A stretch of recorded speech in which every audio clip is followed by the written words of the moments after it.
This and all episodes of the podcast have been brought to you by our generous patrons over at Patreon, the DayZ Podcast. If you're interested in finding out more about how you can support the show each week, then please click the link in the description down below to find out more information about Patreon, the DayZ Podcast. Thank you for your support. Well, folks, welcome to episode 38 of the DayZ Podcast, and we have got a star-studded lineup tonight.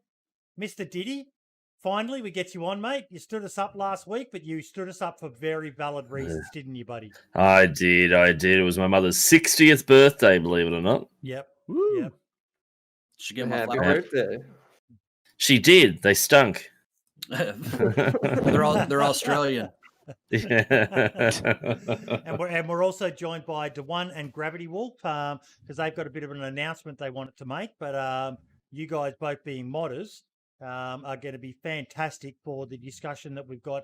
And Jacob Mango's agreed to come on as well to talk about the first topic we're going to be talking about. Tonight's a bit of a mix-up. I know everyone wants to talk about Namolks, but Jacob has to take off as soon as possible. So I wanted to get into the nitty-gritty of a couple of big issues first before we talk to RDiddy about what he's been up to and what he's got planned for the future and stuff like that. And that's, well, the first one we'll probably start with will be pay-to-win servers. You guys heard much about it? We all love them, I'm sure. Some of the stuff I had sent through to me over the last week was quite shocking. I had a video sent to me that was from a Brazilian server. I'm just trying to find the link to it. That was Asmondium put something to that in the Yes. podcast Discord, didn't he? Yeah, it was quite shocking what we actually saw on that video. Did you see it, Archie? I didn't. Honestly, I took a break from DayZ for a couple of weeks, so this is all news to me. I can imagine what it was, though. So. It was pretty bad. There's ways to monetize the server, and there's ways not to monetize the server, and any way of giving an actual advantage to a player is shit, in my opinion. I think it'll be hard pressed to find anyone that disagrees with that opinion as well, to be fair. You put some effort into, like, there's multiple channels with like menus of gear. Yeah, it's like being in a restaurant of fucking DayZ gear. Yeah, it was stunning. Full menu. You pay this dollars, and it seems to be airdrop flares are the currency of choice for a lot of them. Not just so much giving you XYZ gear. It was giving you flares to call in airdrops and whatever you get from the airdrop. So, I guess you could say there's an element of chance still. Someone might raid you when your airdrop's coming in, but fucking loot drops now, loot boxes like Fortnite. Yeah, but if I can pub DayZ. We had a community. They had like 3 different tiers, and they were well into the hundreds of dollars, and they were giving things like trader money, airdrop flares, weapons, everything. And it's starting to increasingly become an issue. And we've noticed that it's always been an issue with the Brazilian community. Yeah. But it's starting to become more widespread for people in the US and people in the EU and the AU. So, well, these ones are doing it quite publicly, but it just makes you start to wonder what's going on behind the scenes with some of the other servers that are out there. Are there some of these servers that people have got quiet arrangements, that it's not being publicized, and someone says, oh shit, can I buy? And they're just waiting for someone and kind of almost grooming them in essence to become little pay piggies for buying this advantage they get over everyone else on their server. I think something else as well. So have you noticed Namalsk cannot be monetized in any way? Yes. Have you seen that? Yep. Good. I reckon. Great decision. Yeah, but you can guarantee there's loads of underhand deals going on with that. People will be buying gear and all kinds of shit, and they just won't be telling anybody. Just won't be advertising it. Yeah. Well, that's the thing, isn't it? It's one of those things where it's easy to hide that sort of thing. Like, it's one thing to have it openly advertised on like a Discord server. Like, this server's monetized for $5 a month. You can get this, or this. But to have it actually privately agreed upon in like DMs between people, no one's ever. You can't police that. unless you're hacking into someone's Discord or someone whistleblows, you've got no way of stopping that. So, Tag the IRS. Yeah. And I'm sad to say, but even if you do report it, I'd say it's hit or miss if anything will ever come of it. Yeah. Mm-hmm. Yep. Yeah. I know back in the day, before you could host your own community servers when they were with GSP only, you could report them, and if you had like decent evidence to prove it, they would shut the server down. But now that you've got community hosted servers that can be on any machine, you've got no chance. So they just let you buy like loadouts? Yep. Yeah. Loadouts, items, flares, vehicles. I think those kind of servers are going to kill themselves because the guys that are going to come in that don't want to pay to win are going to leave. Look, the more shocking story I had sent to me was as Mondian told me about how somewhere down south, it was a Brazilian or an Argentinian server that was basically a pyramid scheme. No shit. A fucking pyramid scheme in DayZ where the more people you refer to the server, the more money you made. And what happened was people started referring all these people to the server who were paying money, and then suddenly the server disappeared. And then another server popped up with the same model to start all over again. Now, some servers that do some weird things to try and get players. There was a little while ago, there was messages going around from one server where they were going to pay, if you were a streamer, they would pay you like so many dollars per hour to play on their server. Wow. That's not. I wouldn't expect that to be all too uncommon, to be brutally honest with you, mate. If you look at the statistics behind it, there's a clear peak when a streamer jumps onto a server. So they're trying to capitalize on foot traffic. So I'm not surprised that people would monetize that and try to get people in on that front. The money they were offering was crap, by the way. Like, you had to have 1,000 viewers to earn like a $5 an hour or something. It was shocking. Yeah. I used to get it in Twitter all the time, $50 to come play for a night, stuff like that. I never charged anybody, but because a lot of the servers were dog shit. I'm not gonna run around on an empty server and be like, ooh, ah. Yeah, you'll generally find it's not the best server in the world that'll do that. But yeah, when I found out about that pyramid scheme, like even my son, he knows what a pyramid scheme is. He goes, "How would anyone fall for that, Dad?" And I went, "Some people have never heard of a pyramid scheme. That's why pyramid schemes still exist, because some people have never heard of them, and they're advertised in this way that the poor schmuck sits there and think, oh shit, I can make some money just by getting people to play, not realizing they're being sucked in, and that really the only with pyramid schemes, the top few layers of people are the only ones really making any money. The rest of them are just being sucked in. So I do hope that Bohemia do some more about that, because I know some people have reported some servers lately, and I hope action gets taken, because yes, at the end of the day, if people want to spend money, that's their right, but it's one of those blights on the game that it doesn't look good, particularly when you get someone who joins one of these servers who doesn't know that it's a pay to win server, and they're just continuously getting fucked over by people who are buying gear and constantly raiding them and destroying their base and God knows what else. Well, here's a question for everyone that's in here. For those that have gone through the process, if you want to monetize the server, you have to be approved by DayZ legal team to be able to do so, or essentially the Bohemia legal team. I'm assuming that there would be a lot of servers out there that have not received that approval that are monetizing. So I would say that it's not worth Bohemia legal team's time and effort to investigate each and every little query that comes through. It would have to be something substantial that's essentially ripping off a large amount of people before they pull their finger out and do something about it. Mm-hmm. And it could hurt the other guys that are doing it legitimately too, like the guys that are charging for prio queue. If they start putting crackdowns in place, those guys that are using that to fund their server could get fucked over. Exactly, but realistically as well, it's the application process to go through for monetization isn't that difficult. Like it's the only hard part is to get them to answer you. Exactly, that's the hardest part. It was hard for us to get them to respond, and even then, they still didn't understand the concept of deathmatch. They still thought it was just regular old DayZ, and we're trying to explain to them that it's different, and they're treating it exactly the same. And we're like, okay, we get it, But Keegan had Battle the same Royale was issue having with the same BR, troubles. didn't he? Yes, Yeah, he had to wait, he was it was like a having month or two? huge troubles. I ended up asking Sunrack to have a word with the team because, like you say, you could send them a big long email, really explaining things, and you basically just got a generic copy and paste response back, like they hadn't even really read what you'd written. See what I did with my, because I went emailed them in relation to my concept that I've got, and I tried to make it sound as lawyery as possible. So they responded within about 3 days. I got a response from them. They probably get a lot of requests though, Mm. because it seems like everybody and their fat cousins got a server now. So Exactly. it's a I case. think more and more people are seeing it though because of all this shit like this. More and more people are seeing DayZ servers as a way to make money. Well, It's a my business, question mate. is Yep. DMCA takedowns. You know, you can do those for mods. Is it possible to do those for servers too? The only way that I Depends. understand.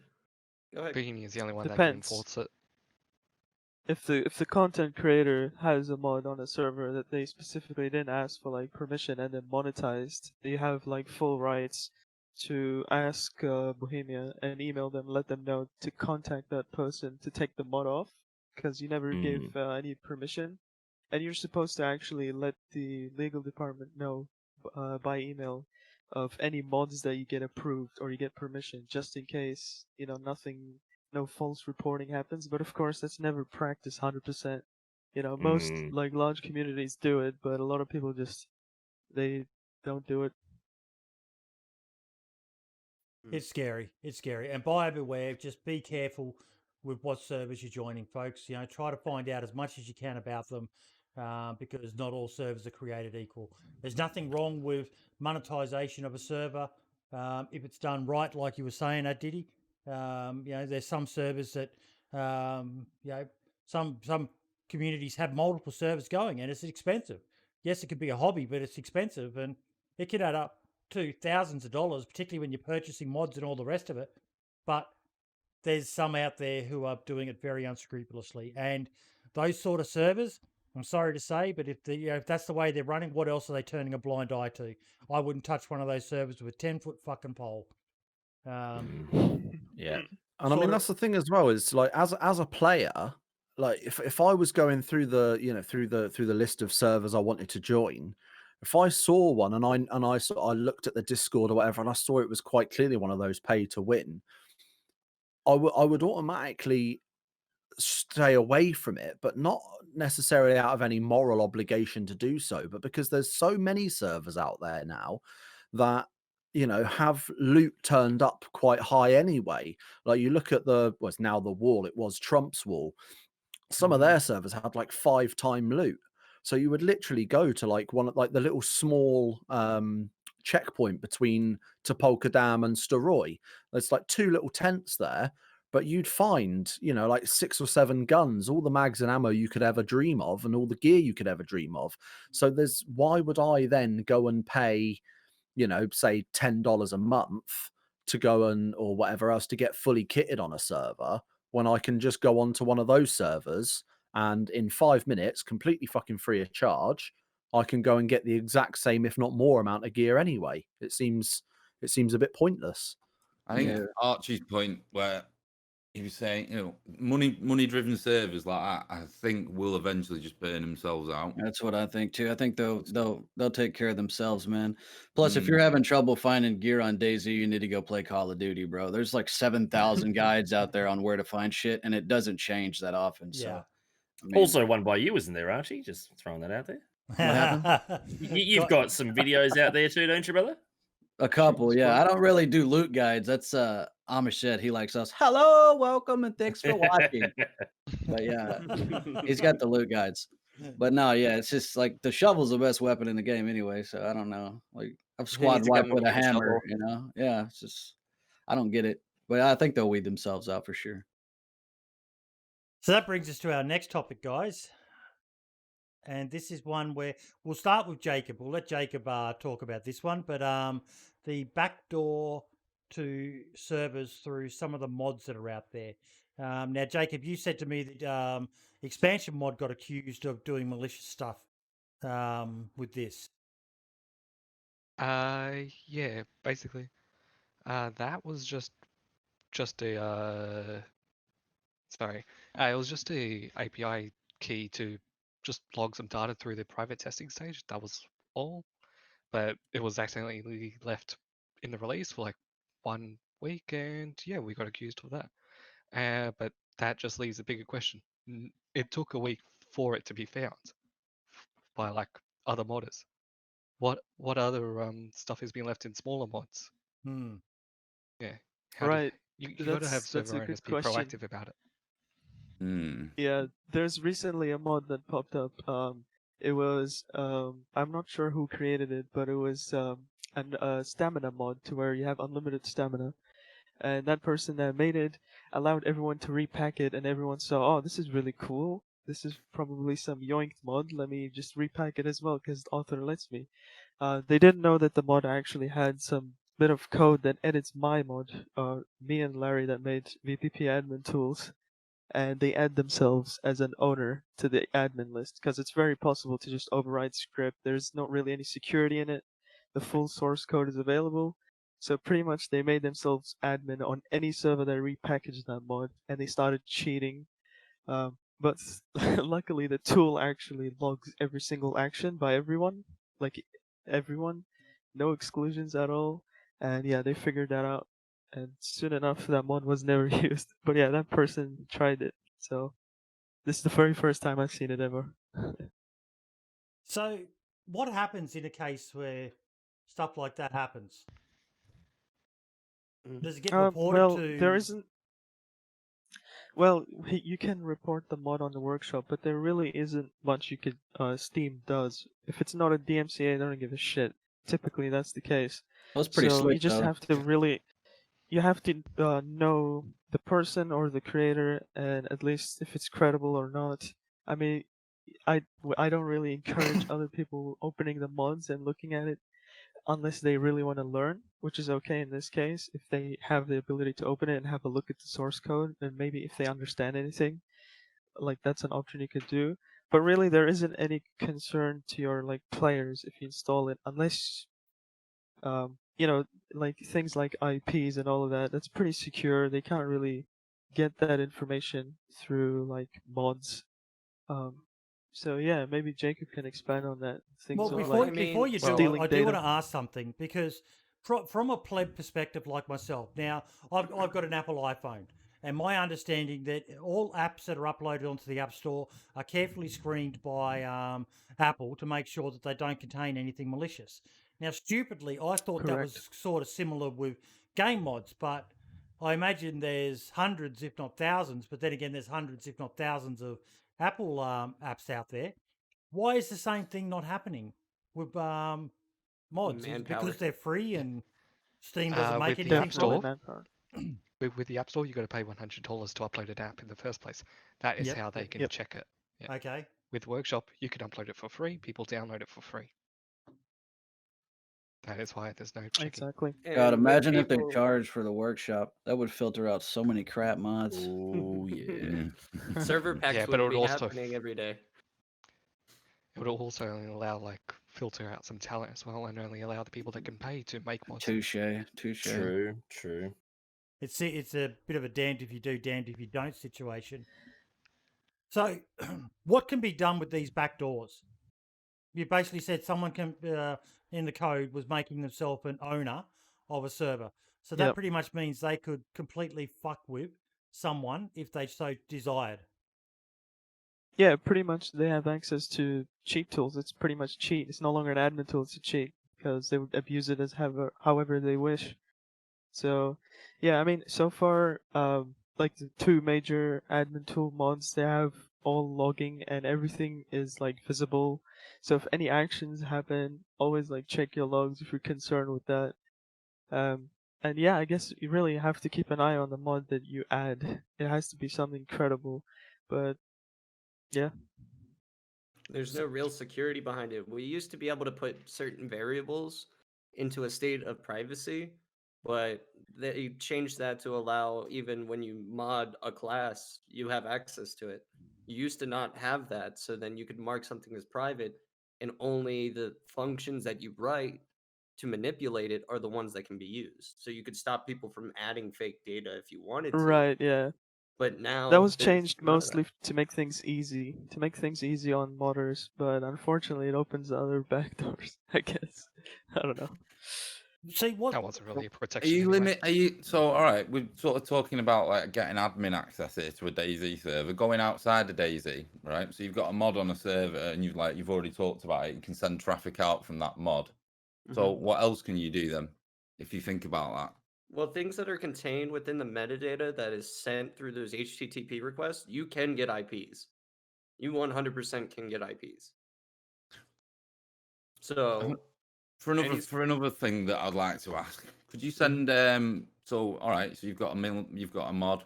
Could you can send traffic out with it.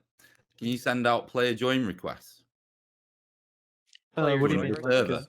Like, hey, I would wish to join and wait for them Yeah. to accept it. So you can I'm send sure join you requests could. from one DayZ server to another, yeah.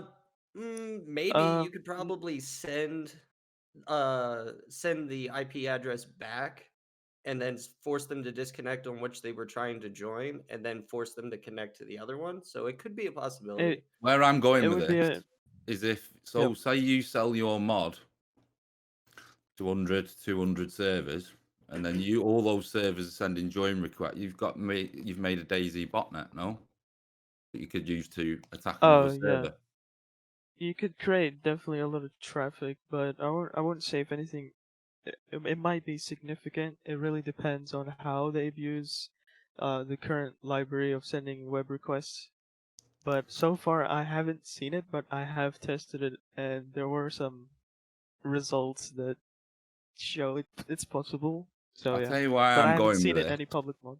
No, but you know what? All right. So where I'm going with this, I made some major changes to my DayZ server about 3 or 4 weeks ago. No, I'm fine. It was the 17th of November and the 16th. I removed a lot of mods, installed a lot of new mods. The next day, my server was used to send out malicious traffic to another server, which I've never had happen to me before. Now, already as some people may know, I'm trying to investigate it, and I've already come across at least one mod that's trying to do a great job of hiding what's inside it. Now, I've never had malicious traffic ever go out from my server ever until this day. When you say malicious traffic, what do you mean? My server was reported as being involved in a DDoS attack on another machine. Yep. So obviously I had to explain that. Now I didn't have an explanation for it because I gotta do what you gotta do out here, Will. It's hard. So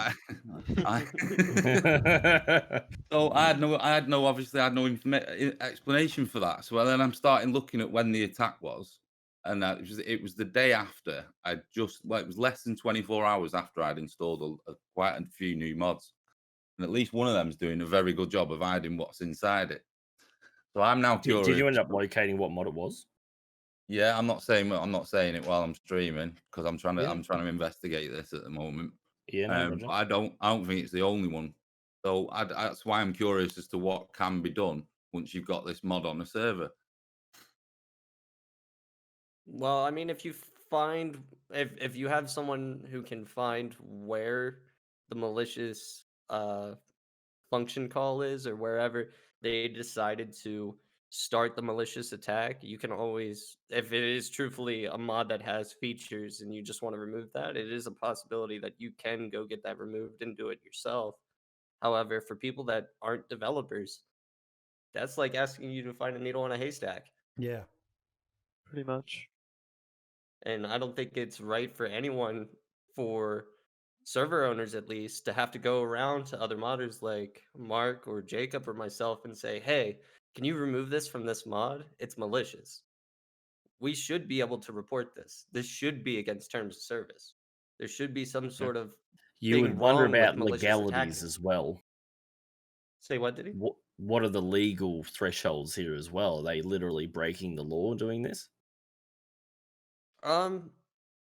That's exactly why I said they should put it in terms of service, is because by technicality it's not. Even it sounds like it's a bit of a wild west at the moment. Yeah, Hmm. when we found a mod that was using our admin tool file and it was attacking a server, like we reported it, but nothing came of it. Of course, they Can I eventually ask who removed you it. reported it to? Steam or to BI or? I reported it to Steam. I reported it to legal. Nobody cared at all. It doesn't matter if it's malicious content, if it's intended content. And I don't They imagine just this care is a about the problem MTA. unique to DayZ, is it? This would be the same for GTA servers and Oh, anything with mods, you would assume. Yeah. Exactly. This is where my head's going with it. How far does this go? So it how many mods could have all sorts of shit inside them? And it just like something else I want to touch on. We all had a good laugh at what happened to Summit when someone trolled him with the Christmas trees and the presents and that. But it makes me wonder, like, what else can be done? Can people change the background? Could people change it to, nudity or, even worse on a loading screen? Is that the Yeah. sort of stuff someone could do? Unfortunately, yeah. Giving us so Whatever many you could put ideas. into the game. So there is restrictions of how much you can access. There is no such thing as like, oh my god, he installed my mod, now I have remote access to his computer. No, thank fuck that doesn't exist. But a typical like PBO is an add-on for the game. You can add things like scripts that will work only in game, never execute anywhere else. So it is secure in that sense, but they could always, just slap an image there that can get you banned if you're a Twitch streamer. 100%. It'll just pop up for like 5 seconds or something like that. I mean, It's you not fun. calling out Brazilian servers in particular can get you banned on Twitch now. Like they're gonna call it xenophobia and ban you if they want. I'm super serious. Like Yeah. I'm not trying to kill the I mood, remember but that. I This is remember some that. this is some Well, scary lucky stuff. Lucky Boyd is not on Twitch right now, hey? yeah, there you go. No, just Brim's got to worry about that, and Ben.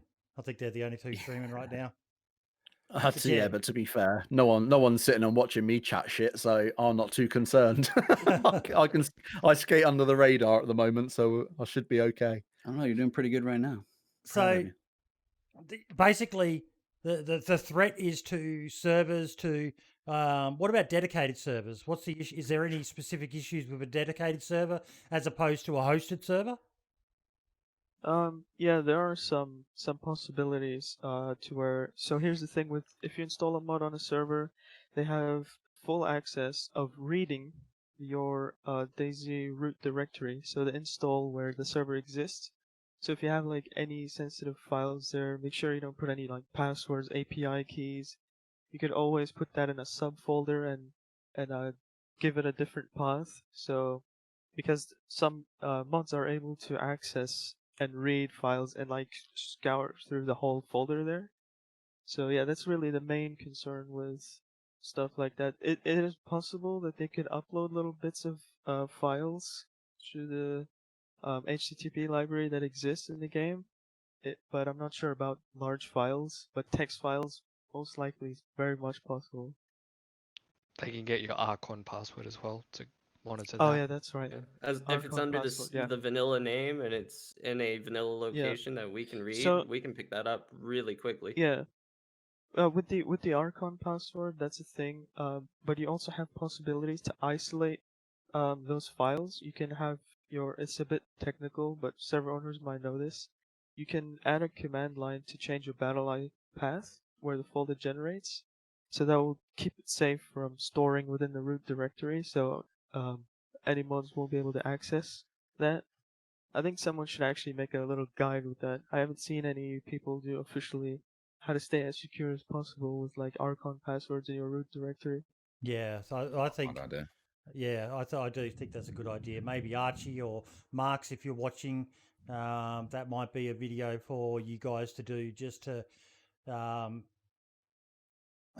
it just, I was really hoping a lot of people were going to watch tonight. I tried to share it as much as possible because there's a lot of people like myself, Brim, who work with servers, but this stuff's just. I imagine some of this is blown straight over your head as well. It's like you didn't realize that people could get access to your servers the way that well, they do. look, me and you both made the same mistake, mate. We were streaming the fact that we were developing the server. That was our first problem. Yeah. So we were launching the server without having two clues as to what was actually showing on the screen. Mm-hmm. So if there was someone malicious in there, they would be like, all right, this guy's Archon password is this. We'll use that later. This is all, and they could get all access to that information very easily. Yeah. So they couldn't mess with us But, straight away. but now knowing that, the other thing as well, I think we've got to come up with a way of trying to vet and identify trusted modders, because as they said, there's thousands of servers out there now, but how many modders are out there? There's people who Even less. there's people who I do trust, and that's you guys who are in chat here, and the likes of Mass and Winstride and so on. There's names out there, but at the end of the day, I know you guys through the internet. I don't know what you could be up to. Do you want to know my honest opinion? What would be the easiest way? Would be to create some kind of system, whether it be a website or something like that, where essentially it'd be a mimic of Uber or something like that, which is socially constructed, and people give feedback.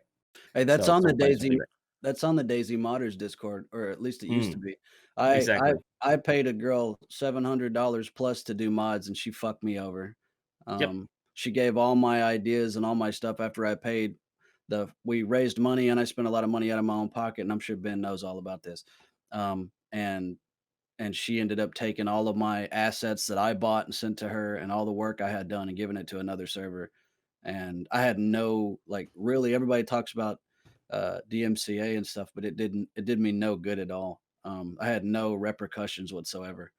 And I mean, But if you were looking at the time to try to find somebody to do that, if there was a central location that you could go to, like an Etsy or somewhere like that for modding, not just DayZ modding, it could be modding for anything. It could be Rust, it could be bloody anything. And you look for a modder and go from there, and you can essentially rank people and go and choose who you want. That's the one issue I saw with that DayZ Modders Discord is if you get a bad rep, you could just change your name or you know what I mean? Yeah. Right. And then you're under the radar again. Well, and when I used to mod and own Gmod servers, we had the Gmod store. You could put job listings up, people could do paid add-ons, and of course there was DRM, so if someone were to get the files from you, it would either block both of your servers or block the person who bought it.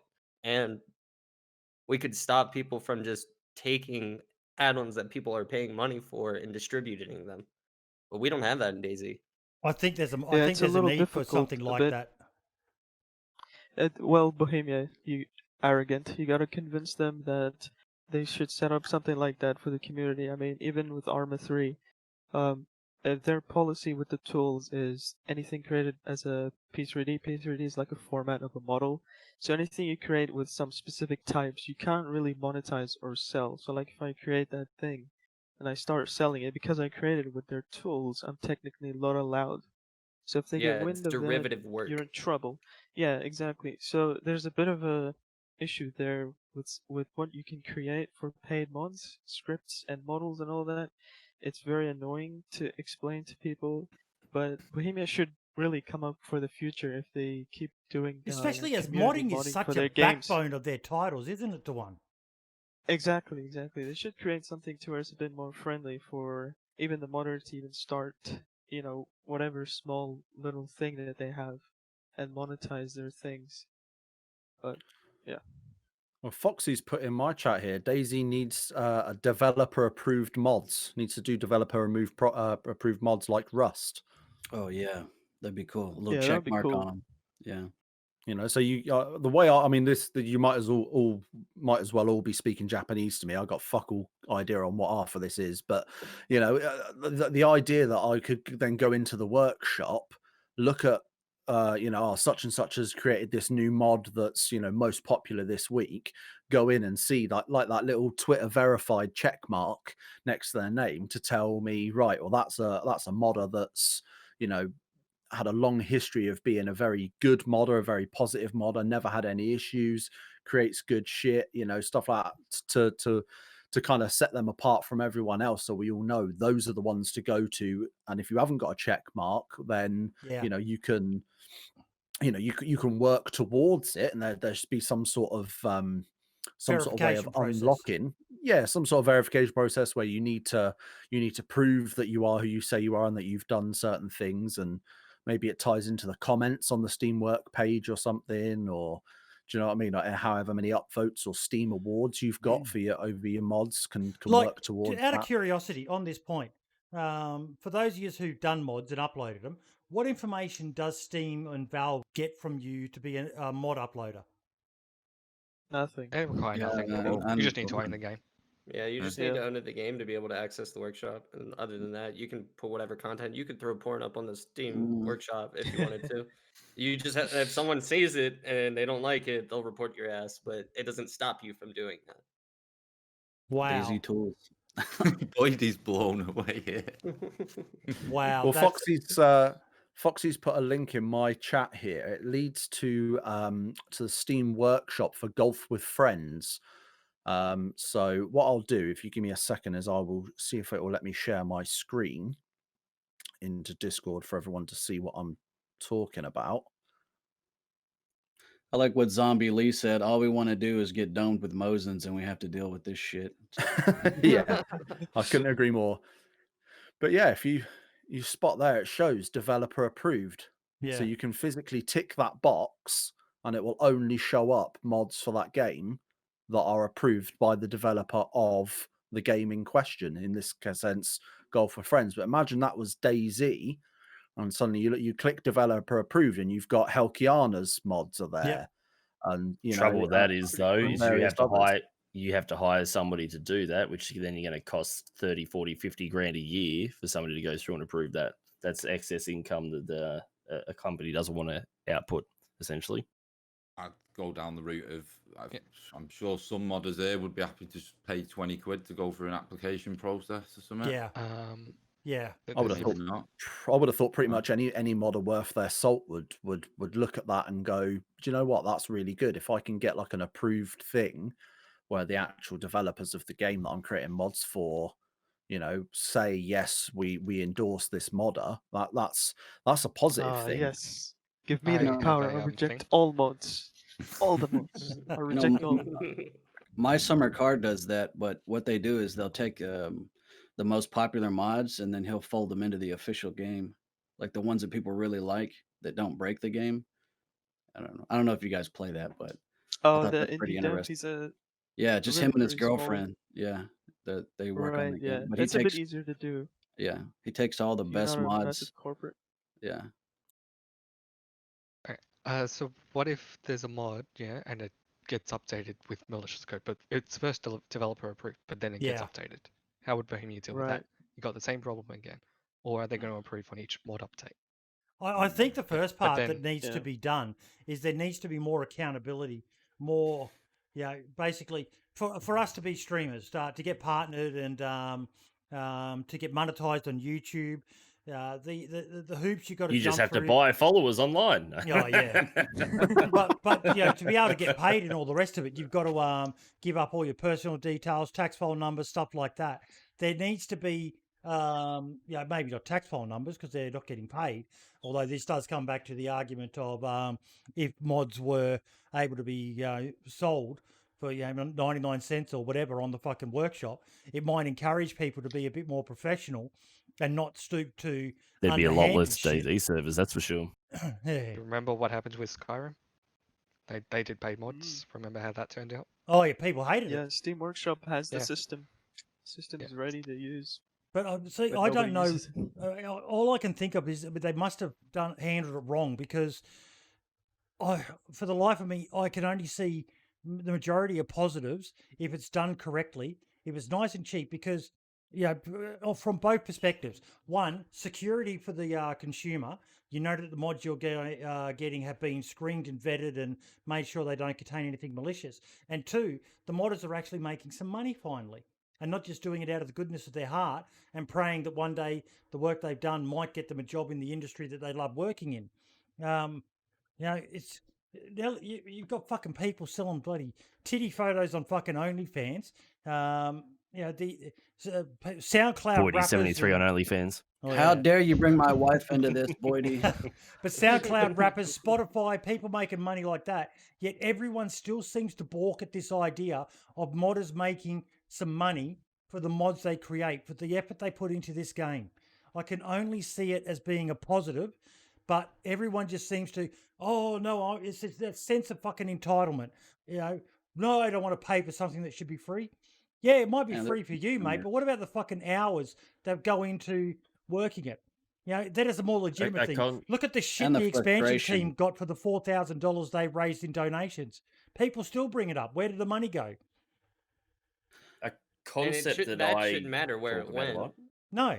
Concept, That's it- their it concept should- that I that's talk the about a lot on project. stream for my people me, is that there's no reason why the Bohemia team can't, through their community management system, create a DayZ approved mod where they say, okay, we're putting out $5,000.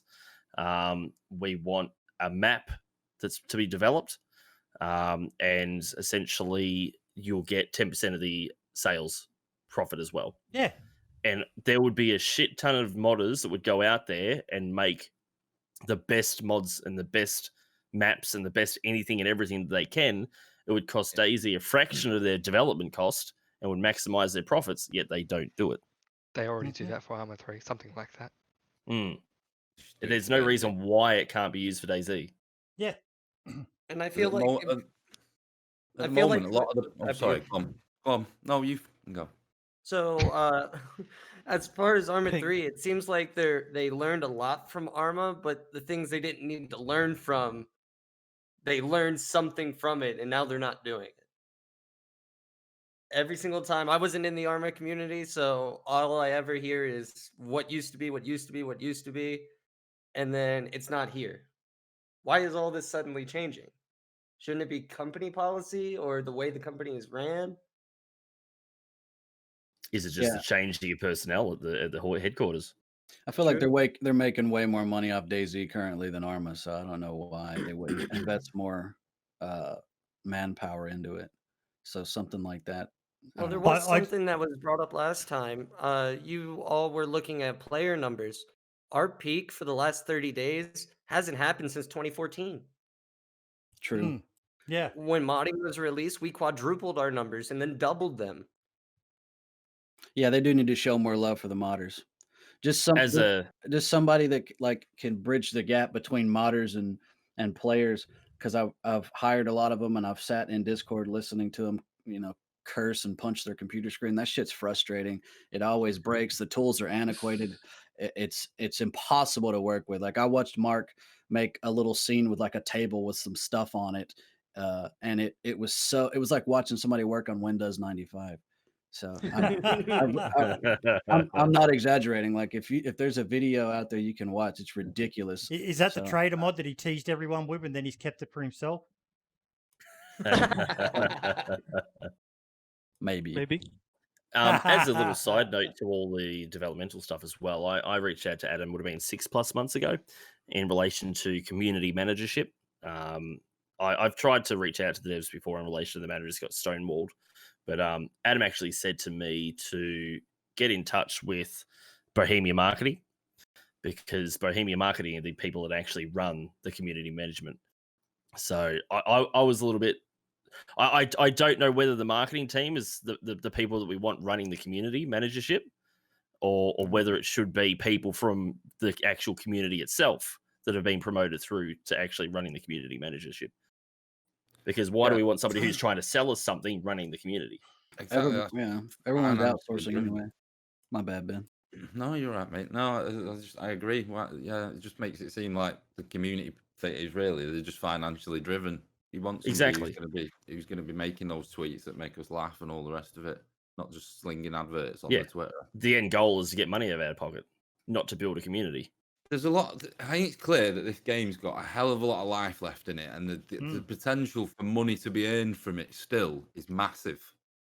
It would just take some organisation and some effort from Bohemia. And a Maybe great way some to make initial money would be to get some sort of system in place for these mods, Ben. That's one way. I think some initial investment, time and investment from Bohemia could definitely do both the community and them some good. You know, The big question financially and is stuff. what has to change for them to actually do that? Because it's all well and good the possibility of it happening, but they actually need to have the financial power or the financial thought processes to actually pull it off and do it. Oh, I agree. I'm not the brain to sit here and be able to fathom it all out, but I do believe that something could be done. I think the thing is, Sumrak being lead developer, he would be the perfect guy to like do something like this and be involved in it.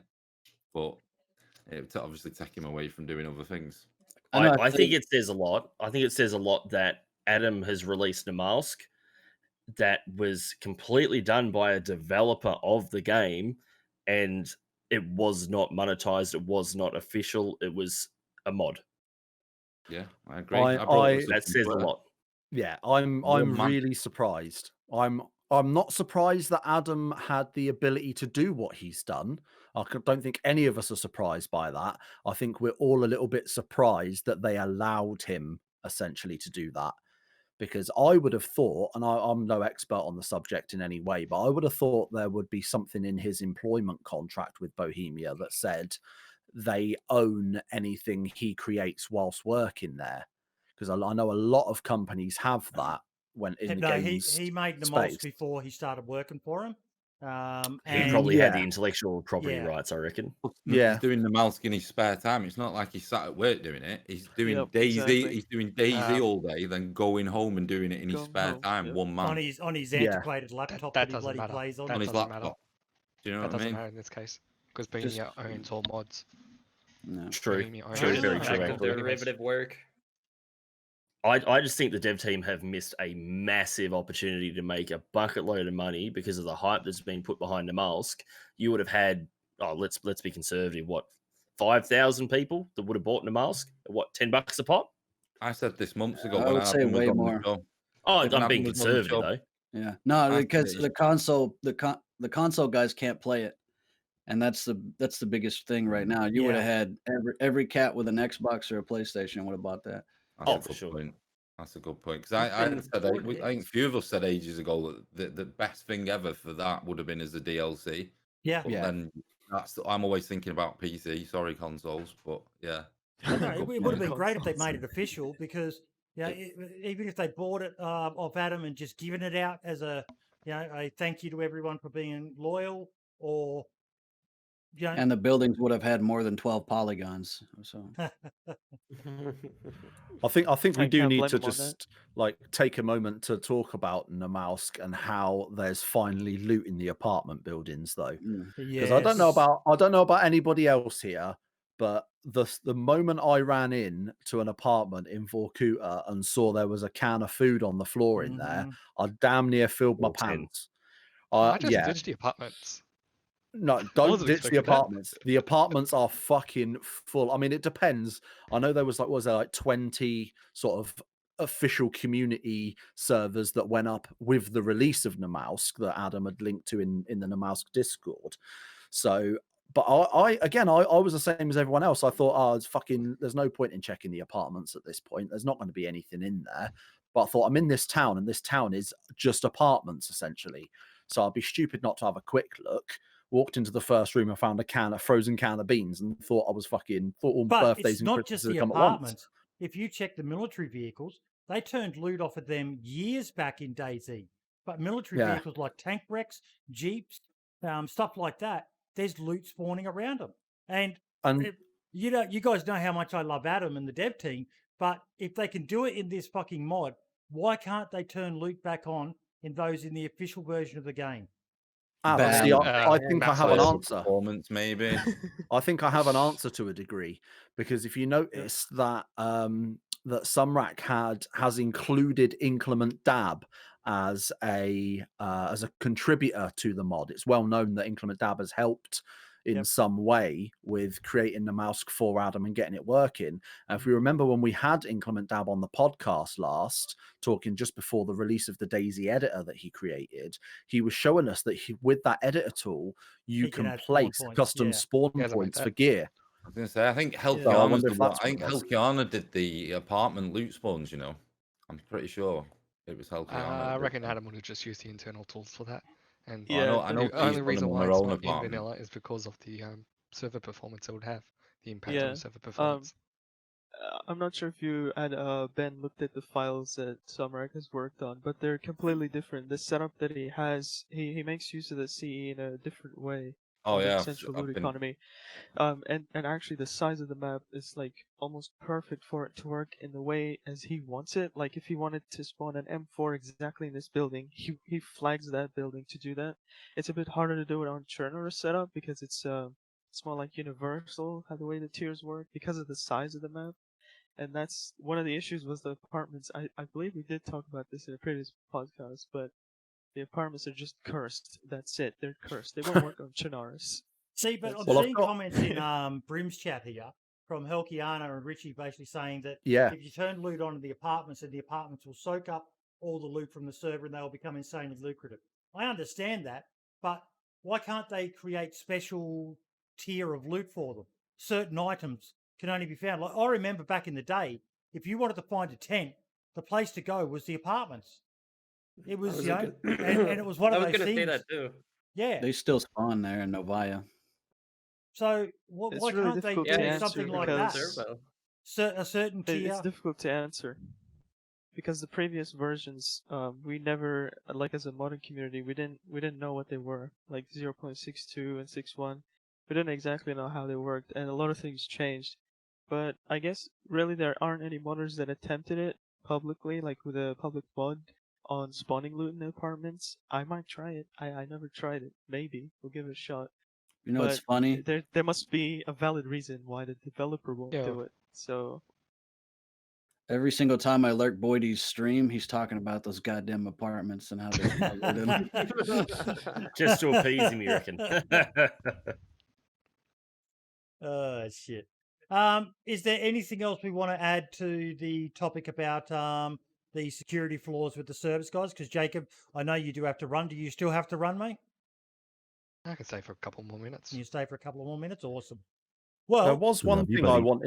wanted to bring up, sort of in regards to what Diddy said earlier about when you guys were setting up your servers and streaming, you setting them up, and talking about malicious mods and being able to get passwords and stuff. On the sort of subject of security, the one thing I have noticed quite a lot recently, and I'm kind of stretching to kind of put these two subjects together in a way here, but I've noticed a lot recently. We've talked before on the podcast about stream sniping and how easy stream sniping people can be, but I've noticed a massive uptake recently in people literally putting it in the title of their description, like in the description of their, like in the title of their stream. So for example, someone will say, someone will start up their stream and their stream title will Stream be, sniping smoke. no, it won't even be that. It'll literally be people, but it's almost inviting stream snipers, like, Namausk on the day one server today or something like that, for example. And they will literally put, basically, for all intents and purposes, I am streaming on this server today. look, And day I've seen a day lot one's more kind of of I do unique. that. Day one's kind of unique though, because have you seen the queue for that fucking server? Good luck to any it's stream fucking snipers huge. actually getting on, and finding that person. But Because it's the amount of normal plebs queued, and then the amount of content creators who've got priority queue to that server, you've got, unless you fucking get in right at the server restart, you'll be waiting an hour, 2 hours to fucking get into that. So Yeah, but they'll wait, Boydie. They wait. They'll Oh, wait yeah. and they'll get in there. But the thing about day one is, it's not an easy server. well, not only that, they can't get off the coast. And I put a ticket in because I was being stream sniped and sent a clip of the stream, and the guy got banned in like 45 minutes. Yeah. He was running around because right now what they're doing is they're playing music trying to get you DMCA'd. So they'll run up on you and with VoIP playing, I'm sexy and I know, and you're going to get knocked. They think you're going to get knocked off, but like those guys stop at nothing to I think there's three main reasons why a content creator would put the server they're on the title. First one is they're actively trying to promote the server. Like me, for example, like Boydie, we have our servers. We want to promote the hell out of them as much as we can. That's what Marx has said in my chat as well. Yeah. Second That's why he reason does it. would probably be a little bit more on the side of trying to develop your channel to a side of things. Let's use examples like the Red Zone. the Red Zone streamers would generally host other Red Zone streamers. So if you have TRZ in your title, you're more likely to get hosted from somebody in that community. Right. So it's used as a way to try to merge communities and try to grow from that perspective. The third reason is if you're doing a community event. You want to get as many of your people onto a server and go from there. They're the three main reasons that I think it's sort of legitimate in a way to put it in your title. But yeah, if you're doing it from a stream sniping perspective, or if you're trying to essentially put ownership of somebody stream sniping off of yourself as a content creator and onto the server, that's not the right way to go about it. It's not the server owner's responsibility to try to hone down essentially stream snipers. Content creators need to take the responsibility and understand that, yes, they'll try to track you down. Don't make it too easy for them.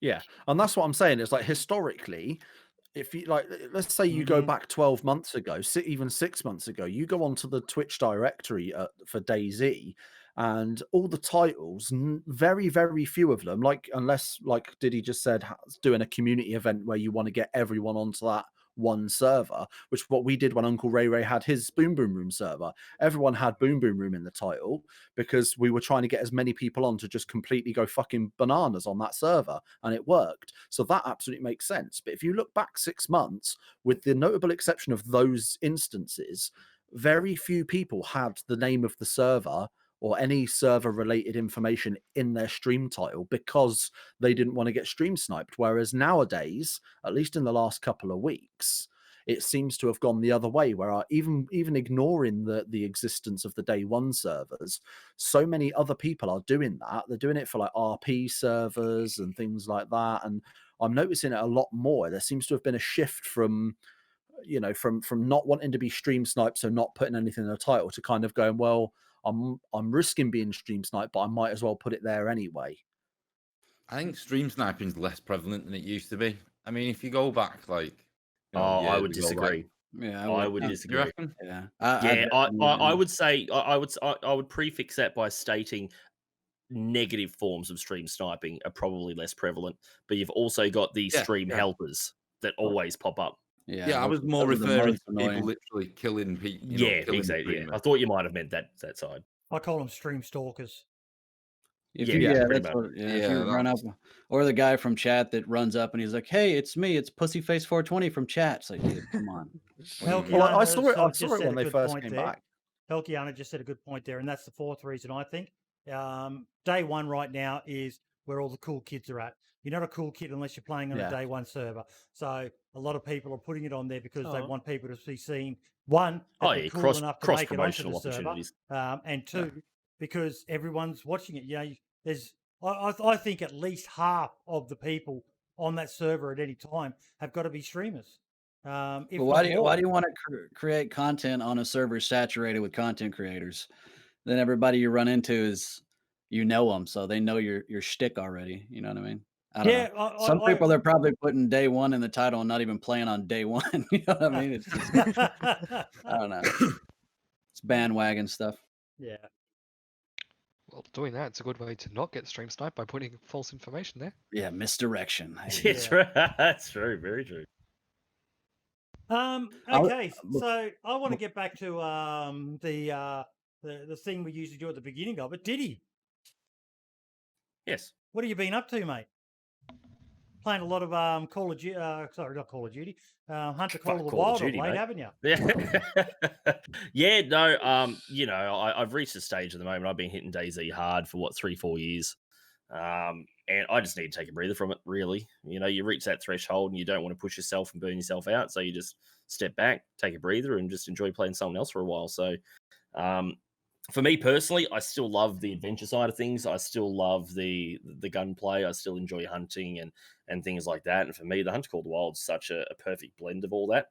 Like while we're talking here, I'm actually working on a graphic for the Hunter Call of the Wild, and it's just a game for me. It feels a lot like DayZ, but with hunting the way that it should be in DayZ. Mm-hmm. A mechanic in DayZ is so bad. And how'd your server going? Like, why don't my animals bleed when I hit them in the chest? Yeah, they used to, dude. I was watching Boydie earlier. Don't hit the head, Boydie. Hit the body. Well, I tried to take out a goat a few weeks back on. I think it was 110 experiment, not experiment. The day they actually went live, and I hit a goat in Steroy with, I think I had a shovel, and it ran. I twatted it one. It ran about 30, 40 feet and then dropped and just went down like a sack of shit and was dead. And I hadn't noticed that happening for a long time. Like the idea that they get weaker over time. Maybe it was just server lag or something, but I hadn't noticed something like that happening for like where you injure an animal and then it runs off and dies. I haven't seen that happen in a very long time. I'd have to test that too, because I've taken plenty of shots and had to track 2 kilometers away just to keep up with the animal. And then I shoot another one and it's a totally different animal. That's And why now I I'm fish. tracked for another 2. The deer are the worst ones for that because they're Yeah. so quick and they disappear out of sight. And I've often thought once they disappear out of sight, and then I catch up with them. Is it the same animal or not? It should be the same. Should Usually be, they but- run 500 meters and stop, from what I've seen. But I thi- like I the, think the whole shooting them and letting them bleed out isn't working right now. I think, Diddy, that you because you've been playing a lot of this hunter, you need to get onto them about maybe trying to implement some of the more advanced stuff into the game, especially as DayZ's taken a more PvE sort of turn of late, much to the dismay of some people. But yeah, it's good to see you branching dude. out and doing some more multi platform streaming as Oh, well, for mate. sure. Like I swear, if the Hunter Call of the Wild brought fishing in, you'd never see me again. I'd be a full-time bloody Call of the Wild streamer. It'd be done because it's just the mechanics behind it are so good. The progression base is so good. And once you understand the complexities of the game, you can understand why people sink thousands of hours into it. There's a lot of Yeah. DayZ guys going over to that. For those who don't know as well, Diddy is one of the that I know of is the first Australian streamer to get partnered playing DayZ that I know of. Am I right there, Diddy? Yeah, well, that's back in the time when I first started up. It was me and Kenji. I don't know if anybody's aware of the good old Kenji man from back in the day. Me and him used to run around for a while, and he decided to go off and play PUBG and leave me alone. Yep. So, Carrying the torch for your entire country. Yeah, it was a bit of a different time back then, though, realistically, because that time slot was very, very few people streaming. Obviously, in America, it was early morning, sort of 3, 4 a.m. in the morning. In the UK, it was sort of early morning as well. So it wasn't a great time slot for those sorts of people. So you sort of had to build a bit of a platform for yourself. So it was just a matter of just consistency, regularity, and just essentially trying to get that consistency on a streaming basis going. You hit the fundamentals right, and you'd be guaranteed to grow. I feel like Twitch has changed a bit in relation to that in the last few years. It's less so consistency and regularity, and more so how many hours you sink into it, and who you connect with, which communities you try to integrate into, and things like that. It's less so the hard work that you're willing to put into it, and more so a bit of fortune here and there as well. I think it kind of follows that work smarter, not harder kind of ethos in a way. How are you finding it though, mate, with the new Bubba? Well, working 40 hours a week, still streaming about 25, 30 hours a week on top of that with a little girl 12 months old. So it gets tough. It gets tough, but you do what you love. So 12 months old, she's almost old enough to look after herself. Yeah. I'd rather, her grow up knowing that I'm following what I'm passionate about, and her to do the same when she gets older. You want to set the tone and try to leave your kids in a way that they follow your footsteps in that way. But I like when I'm lurking in your streaming that you're always open to her coming in and being part of the stream. Little kid just wants to see dad and all the rest of it, and you're not the sort of person Absolutely, mate. Wife, you come and get this fucking kid out of here. No, you get her up on your lap. And I am who I am, Boydie. If people love me, they love me. If they hate me, they hate me. I'm not there to change people's minds on that. That my family's my family. If you don't like them, then there's 2 million other people you can watch. oh, Gravity Wolf getting some fan appreciation in Brims chat there. Dude, you sound so sexy. Misa like you. I remember watching Diddy back in the day when every single time he would find a cereal box, he would get so excited thinking that orienteering compass was in Fucking there. piece of shit that was. Did you ever I get don't one? think he ever found it. I think it was about 250 cereal boxes. No fucking compass. Yeah. Never got And to then find one. It's true though. Never got one. It was real. Yeah, Oh, no, of course I it found was one real. time, It did dude. exist. wasn't real to me. Yeah, Every I time. remember I found one and I was just thinking, Diddy's going to be so pissed. I don't think I did share it, Yeah. but it was just like he was so fucking excited about every time he found one and never fucking got one. Piece Yeah. of shit, mate. And Piece now of you can shit. find them Should have shared everywhere. it. Could have done a whole Included. YouTube video on that. Just him opening Oh. boxes of cereal. Yeah. See, and they're the little Easter eggs in DayZ that we need back, in my opinion. Yes. We need little Yes. things like that entice the viewer, that entice the player to continue to go. Bloody It actually Foxy exists in the Pote's put, mouse. Sorry to spoil. it exists. I'm not gonna spoil anymore. It does exist in the mouse. That's it. That's all I'm gonna say. It's a food item, and that's it. No spoilers.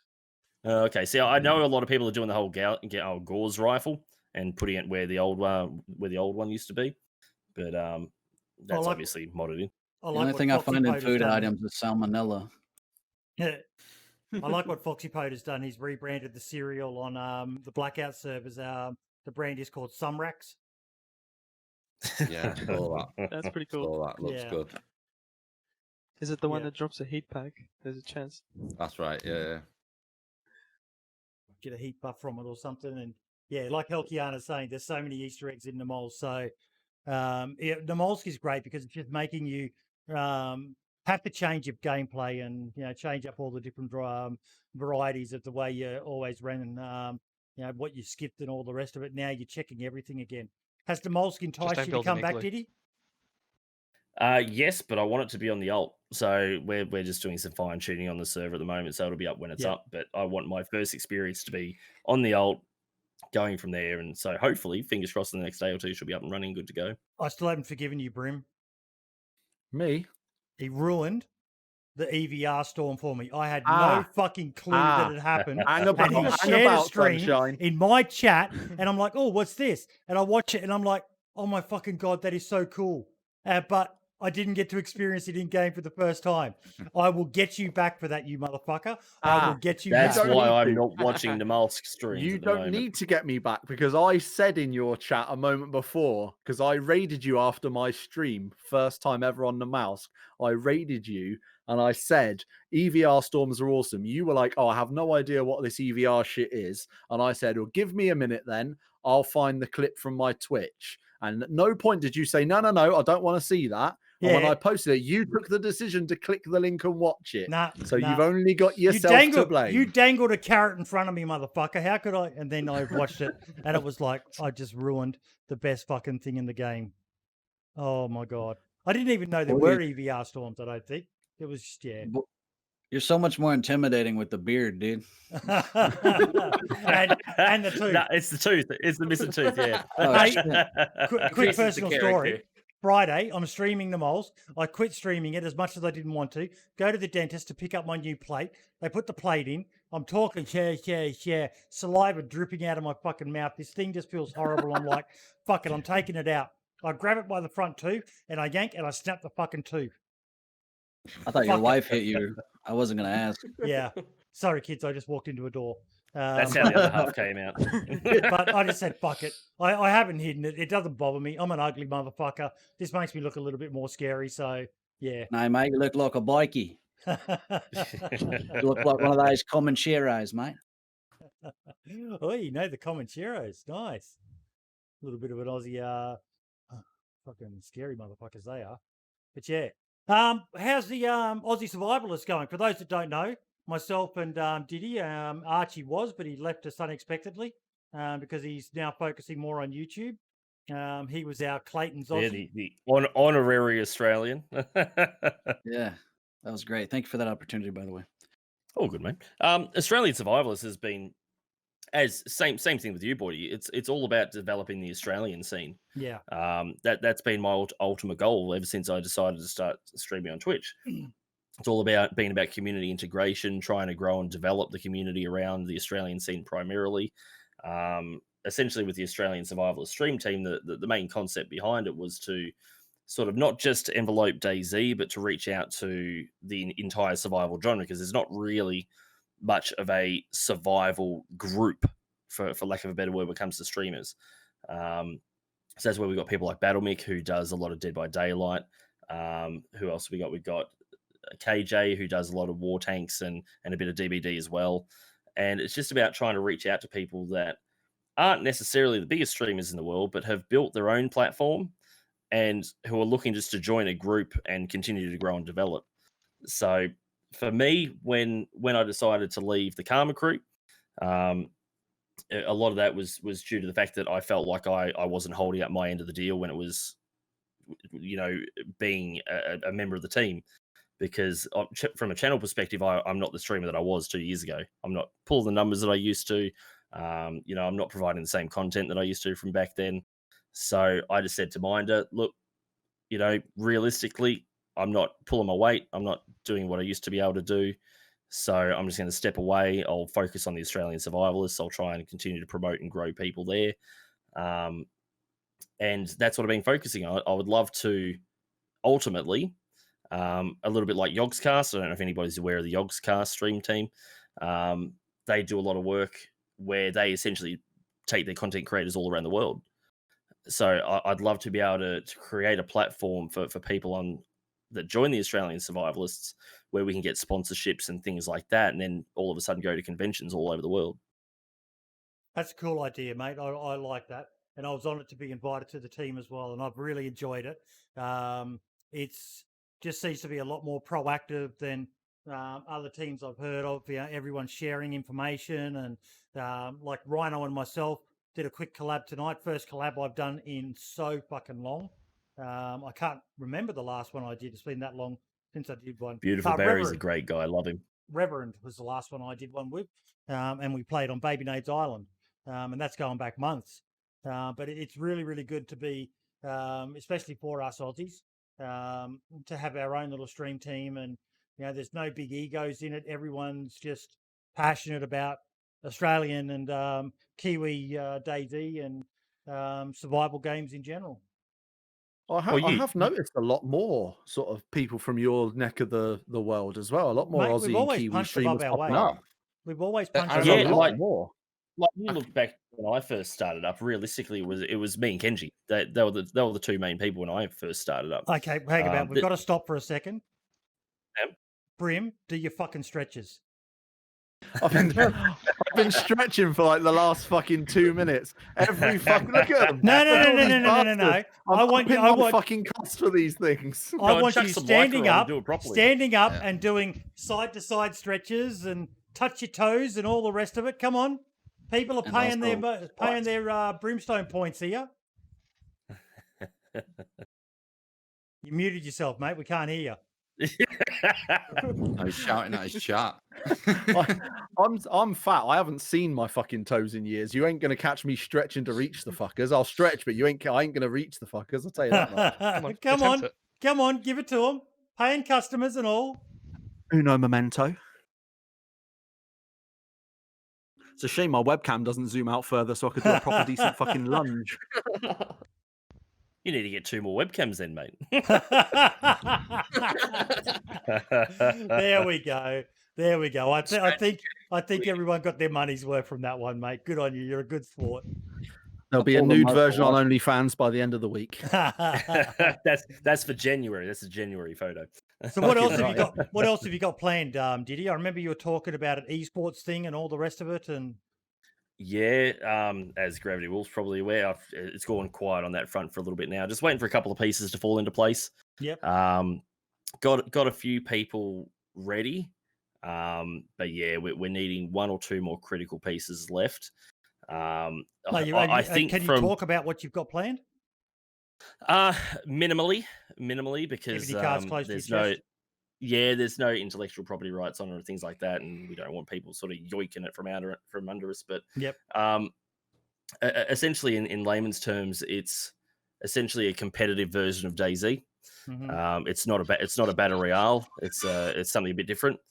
I think from the modding perspective that we're crying out for essentially a way to create a professional scene. At the moment, it's passionate people doing passion projects. A development that we're trying to do with this is something that, if it's executed to the degree that I think it will be, it's a multi-million-dollar concept and idea if it's executed perfectly.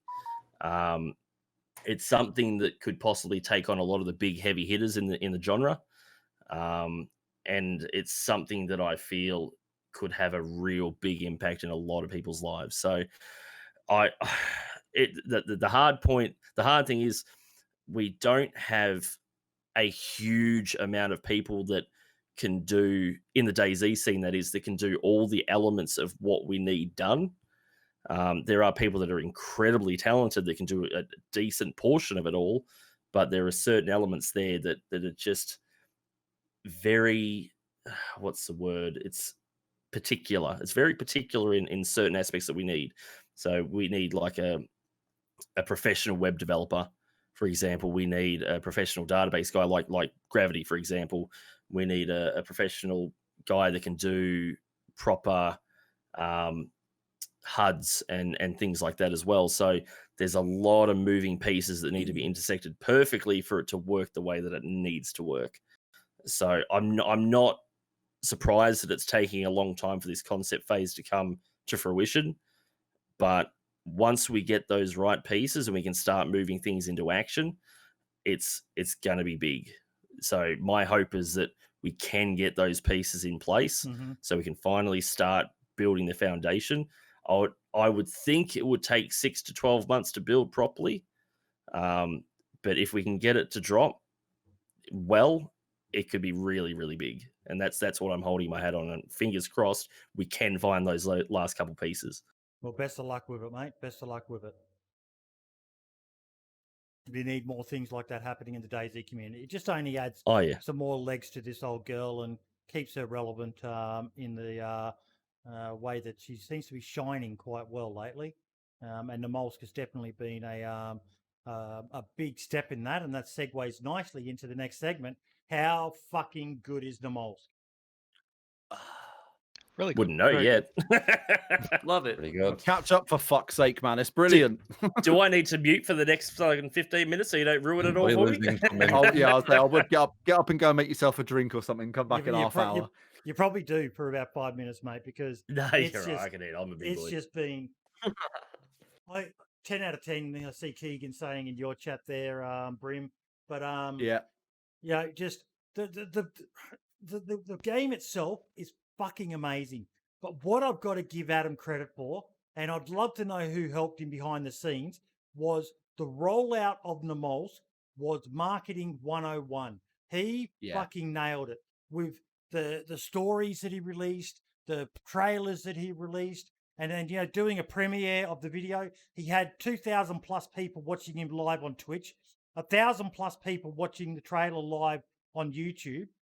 3,000 people. He normally only gets between 50 to 150 people watching him when he streams, which always absolutely stuns me. People are watching all these other big streamers, and you've got the project lead of DayZ streaming, and you might have questions, and he's good. He answers questions in his stream. But finally, the guy got the recognition he deserves. Just absolute brilliance, and so many games, and DayZ itself can take a leaf out of his book, a page from his book on how to hype something up and deliver as well. Absolutely fucking phenomenal. 10 out of 10. I think with Sumrak, still to this day, I still believe there's a lot of people that don't know what he does for Bohemia. No. And I think they see the name, they're familiar with it, and they come to support that.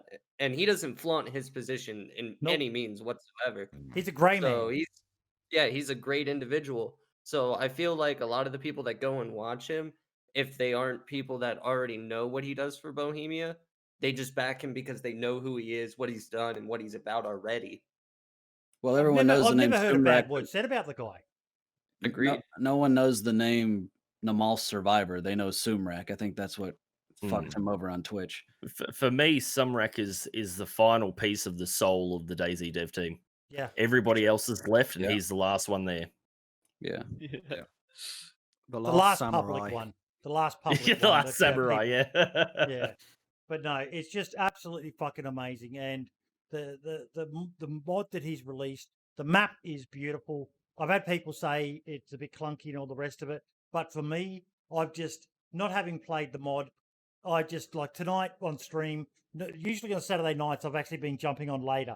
Tonight, I was chomping at the bit to get on. I got on at 8 p.m. my time, streamed for 3.5 hours or so, and just, I found Object 2, whatever it's called, scared the shit out of me. The noise is there, this big fucking humming throb, and scared the living crap out of me. Then I realized that I was on this South Island and there was fuck all animals around, so I had to run back north. He's just, you could really see the influences he's taken, Ben, from the Long Dark. Just the blizzards and everything like that. If you haven't played the Long Dark, you need to play that game. Good You'll game. understand a lot of what he's done with Namalsk, won't you, Ben? Yeah, he's a big fan of that game. He's I've seen always him- on that. Yeah, I've seen him sink some hours into that. Like, It's brilliant. I- A good solo player game to play.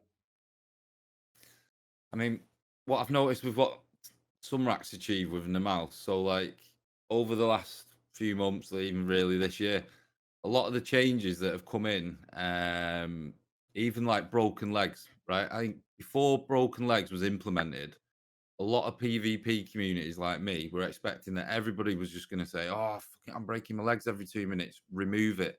I know on day one of it being out, somebody popped a mod up straight away, removing broken legs. Yeah.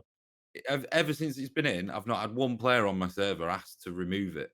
What my point is that all the mechanics they've sort of brought in for survival, even up to now with DayZ, haven't really even affected like PvP servers like mine that you would think would be heavily affected by that.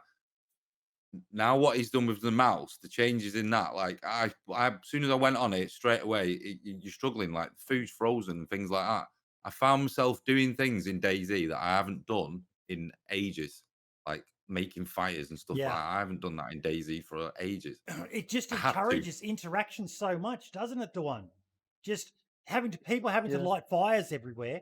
There's more chance of people bumping into each other, finding someone, and then I caught someone tonight on stream. A guy by the name of Panda, Ghostly Panda, playing on my server, and he had lit himself a fire, and it gave me the opportunity. I was creeping up on him, and I was like, I could shoot him and take everything. I didn't know who it was, but I thought, no, he's focused on this fire. So I crept up behind him and I tied him up to one. Something I normally never do. It was so fucking amazing. This map is creating such awesome opportunities. The PvPers won't like it, I don't think, the true version of the game, but I mean, even just something like in DayZ, in normal DayZ, how often do you kill somebody purely for what they're wearing? yeah. Right now, if you see somebody in the mask and they've got a firefighter's jacket on, they're going down. That's my goal. Well, those down jackets just oozing pure sex appeal in Like, those fucking just things. little things like that it changes the meta up so much, and that's what I'm saying. Like DayZ have done a lot, and it's great. I'm not bashing him, but it hasn't really changed things up that much. Whereas he's introduced things that are just going to give hours and hours and hours of new gameplay and new experiences It's just back off to a its little roots. thing like that. Yeah, for sure. It's how it's meant to be Yeah. played, in my opinion. It feels it like a hides mod that running simulator. It hides the running simulator aspect of the game. Now, 'cause now it's sometimes there's like fire starter simulator. yeah. Well, the But see, gameplay loop is still the same. Yeah, but see, I it's agree with like what the Foxy small said. elements. Yeah, I mean, I agree with what Foxy said earlier in my chat there as well, saying I've not broke my legs yet since it's been in. I'm under that same thing because I especially when the Mouse's release, I haven't had a chance to break my legs because I've been too busy doing, like you say, doing all those things that I wouldn't normally do. Things like making a fire to keep warm, to defrost my food, things like that. So, whereas prior to the Mouse's release, I did say when 110 was getting released that I thought it might end up being a bit much having those three main changes in one patch. I think Namalsk has done very well in breaking that up a little bit because you've now eliminated the broken legs essentially because you're not going anywhere to break a leg now. You're too busy, concentrating on the other things like making sure you've got enough food, making sure your clothes are warm and things like that. So You know, like Helkiana said, broken legs intentionally only. That's the only time I've seen broken legs recently in DayZ. Only Is time because I've someone broke shot mine. you. Yeah, and I mean, back in the day, you remember you fall 2 centimeters and you've broken your legs, and Yes. now you're crawling. Yeah. Or you run were down dead. the stairs too fast, and you're I've- broken legs. I've taken some big falls in the latest patch and not broke my legs. And I just got to quickly as I was say, falling, I was sure I was going to break my legs, and it never happened. I've just The- got to the only quickly time say, I've heard Helkiana, someone- I was there for that stream, and it wasn't just Jacob. Everyone was begging some wreck to break your legs. Everyone was begging him. We were offering him money to break your legs. They're all Yeah. treated as Helkiana. Only I love you there. Now, I've only heard. I want to bring on, up Jacob. the one and Gravity. You guys have got an announcement. I got a few things. Jacob had something to say. They're pregnant. Jacob, no, not yet. Oh, it's just something small. I've only heard of legs being broken once in Namask, and that was a war dog like this morning. Like just someone just shot his legs. That was all. Oh. As he spawned in, nothing someone intentional. shot him in the legs. No, he was like just walking out of a building or chasing someone, Yep. something like that. I don't know. Yeah, but yeah, that's Yeah, like the I've only not time I've heard it. Nothing. You guys like aren't doing enough seen- parkour. That's the problem. You gotta do more parkour, then you break the legs. Yeah. Now, what's this big announcement that you guys have got? So recently we bought and put up death matches and survivals for Namalsk in the AU. We've Australia. had plenty of yep, we've had plenty of players over time state that they want it. A lot of people still aren't aware that it's out there yet, but we wanted to bring it to the AU because having something that's localized in the United States, it's next to impossible sometimes for you to find a server that's good paying, good player counts, stuff like that. So you have to at least try and make an effort to get players that are in that region on a server that's also in their region. So we're doing that, but also in the same time, we're finding the need to get another US server. So after the podcast, that's our first order of business is getting the server and putting a second United States server back up. Nice. And that's going to just include Nice. 2 Namalsk deathmatch servers. We're going to limit down from 40 players to 30, hopefully to not make it so hectic. And I'm going to try to do some map edits on both Chernarus and Namalsk to give you guys a little bit more cover when you're running through fields. Deathmatch, the right way to play DayZ, isn't that right? It's 100% intended where you spawn with gear. Don't worry about hunger or anything. If I donate, do I get a Shoot gear each out other. when I spawn in? Yeah, can I get an Hey, airdrop? throw us at the end. Throw us those at the end. We'll deathmatch see what we can do. servers, No, I'm just kidding. I promote your deathmatch servers a lot to people just starting because DayZ's PvP is quite clunky and weird in comparison to your shooters like COD and PUBG and games like that. So the deathmatch servers provide people with a no hassle approach to learning PvP in the game. Yeah, but for some reason, still people have gear fear, even though there's no real reason to fear losing it because you'll be given back a random loadout. There's still plenty of people that sit 2 kilometers out, sitting in a bush, sniping you from that far away. Like I see Yeah. it all the time. Pixels, I get bro. reports every day on it. I think that's the They- KD. They want to get that epic clip to put onto bloody TikTok or Twitter or fucking The whatever. montage, epic Oh, I kills think montage. Yeah. People do go to get to the top of your leaderboards, you know. Mm. Yeah, So that true, could be true. people doing that. And I the may or montages may that not- I've seen were like crazy to me. Some of them are like really well put together. I was noticing some people were actually killing people with they were zeroing out landmines that were in the vest Oh and wow! killing them that way. Yeah, like it was Yeah. phenomenal to see the creative ways that people get killed, especially when you put it in such a fast paced game mode kind of loop. I've had some of the greatest the greatest gameplay moments ever on deathmatch servers.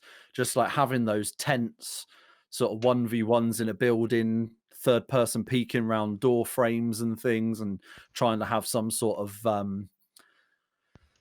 hostage negotiation situation and things like that. Like it really does offer something still so very interesting. Like you don't have to necessarily go and do the whole run and gun thing that most do. You can kind of change it up a little bit. it's amazing how something that seems like it's so two-dimensional and obvious can be so different. Exactly. I like all the shit people talk when they run in the building you're in. Yeah. Or the teabagging. The teabag, yeah, it's good. Yeah. It's a Can't good black fun out the screen. You experience. gotta give 'em the Even camera. for someone like myself who's more of a survivalist, it's still nice to jump on them every now and then and just get some practice up. And I do encourage all of the Australians out there to, it's a good thing to, you'll see people when they play PUBG, they'll jump into the training room of PUBG just to sharpen their skills up.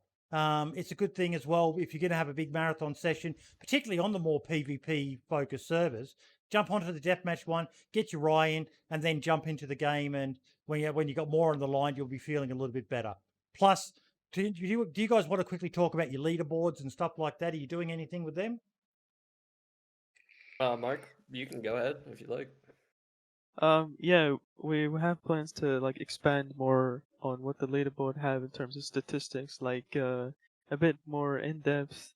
We're not still 100% sure, but just expand more on the leaderboard. But for now, I'm actually focused on getting loadouts, because players are never satisfied with the loadouts that we create, and RNG is always bad. So with like addition of a progression system, I'm making this COD pretty much. It is COD. We're making it COD, but in DayZ with horrible gameplay shooting. But yeah, as in like we had an incentive for players like to play and unlock the items as they progress with levels. That way they have like the choice of choosing their own gun, but obviously still keeping RNG. Like it's a bit of a difficulty thing to balance, but we have some ideas. I just don't have anything publicly to share. It's more of developing the background things, the complex shit first, and then we'll show off more stuff. Yep. Did you say pay and unlock or play and unlock? Play. Check it. Pay to win loot boxes coming soon to a B++ deathmatch near you. Well, and the first thing that all of this really started with, as far as the expansion of getting more data from the server, is we have a system that Mark and I use that allow people to report other players in game. And it's extremely helpful because we can get things like kill history and stuff like that. But a lot of that stuff, it's just a message to Discord. Yeah, we can use our Discord bot in order to ban you from right there, but we could hold more data, so then when you come back to me and say, hey, why was I banned? I see your kill history for the matches that you played on my server. It's not just the last 3 or the last 7 for what you played when you were reported. So it'll allow us to better understand what's going on, if they're legitimate, because typically when you run into a player, they're not consistently the best every round. Yep. So, right, and cheaters still exist in this game. And funny enough, they cheat on a freaking deathmatch server. They just join and like kill everybody in one shot. But hey, I guess it's fun for them. Yeah, pieces of shit. I just want to pay you $5 to never spawn in with a Tommy gun again, because I fucking hate that gun. It exists there for a reason. Balance. That's money well spent, that is. So bad. Great servers, though. Amazing. Now, we've just been joined by Keegan in chat. The one and only. Yeah, Mr. Battle Royale Mod. How you doing, buddy? I'm doing good. How are you all? Not too bad. Now, I invited Keegan in at the last minute because I saw he put a tweet out about some upcoming developments with the Battle Royale mod. Do you want to quickly run us by that, mate? Yeah, so next weekend, not this weekend, next weekend, we're going to be doing a public test. So there's going to be a mod on Workshop called Battle Royale Namalsk that everyone will be able to get. And that'll let you play essentially the official Battle Royale game all weekend long on Namalsk. All monetization has been turned off, so you get all the skins that we implement that whole weekend. You essentially get to try out the entire mod on Namalsk, which is going to be lots of fun.